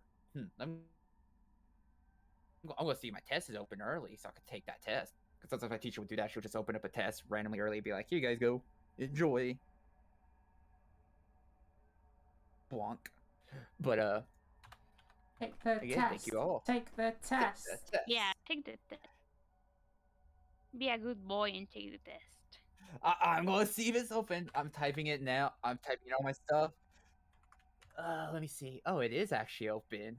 So, yeah, I'll do it as soon as we end. But I want to say thank you all for coming to see us. But I also gotta give big thanks to Bobby Soul for the raid and Jay for all the subs. So we reached our goal for Pinhead Week and Maid outfit week 2. So if you guys next week's schedule is gonna be me playing Pinhead in a maid outfit. So if you guys want me to serve y'all, I'm here. I know Mango's about to eat all this up. Guys, still remember Yeah. my mission maid outfit. You're like, oh. Yum yum yum yum yum yum. But all right. Oh gosh, you're gonna eat me all up. But thank you all for joining. I will say, that's all I have to say. Do you guys want to say anything else special before the ending? No, nothing more. Not really, just thank you for coming by. Yeah. Spending the second spookiest day of the month with us. Yeah, let's go. Yes. Those were some nice stories. Oh yes. Because because it's spooky month, we gotta be as spooky as we possibly be. And plus, Tyler, shut up about Vor. You shut up about Vor. That is the true. That's another true horror. Vor getting down the rabbit hole of Vor. But all right, thank you all for joining me. Now, All right. bye. Bye, guys. Take care of yourselves. Bye, Vsauce. Bye, Bezos.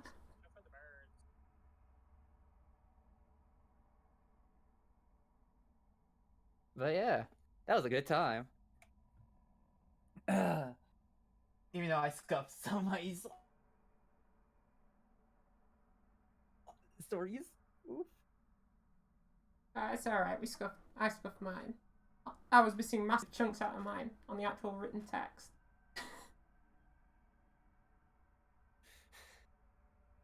At least you were more organized. Mine was just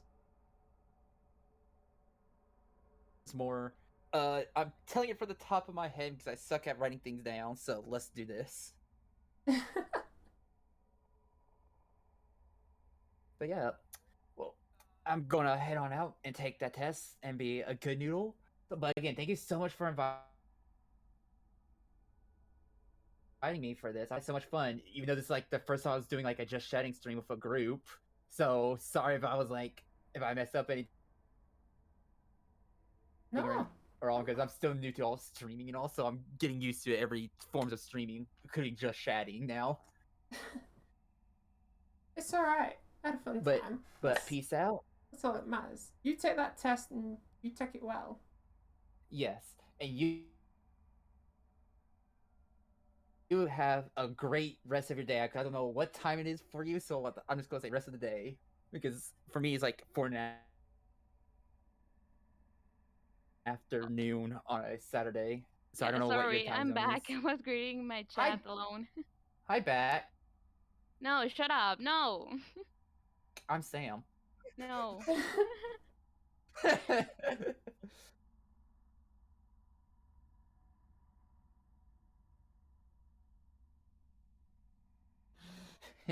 Well, alright. I'm out. Peace out. I'm gonna take this test. So Good luck in your test. Take care.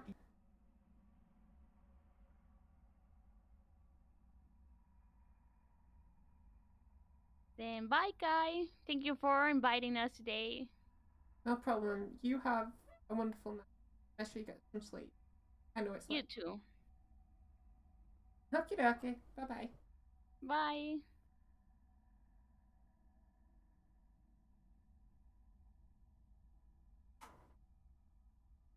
Whoa. Mango was like all over my screen right there. Ooh, Trez.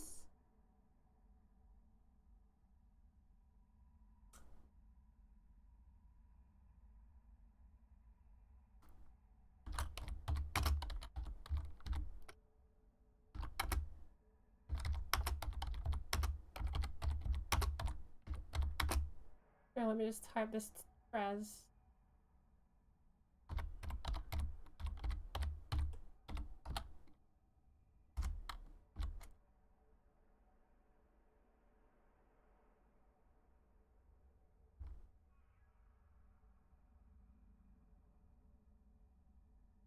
Trez was supposed to be here, but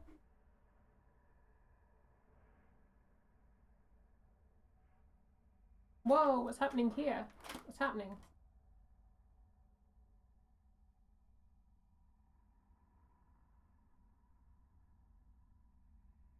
Ah, that might indicate that it's time for a new that might indicate that it's time for a new shield for the headset.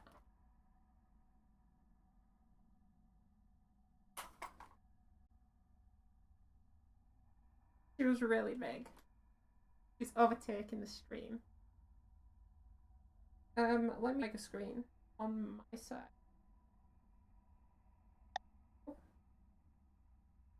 One. I think it's this. Yeah, it's gone.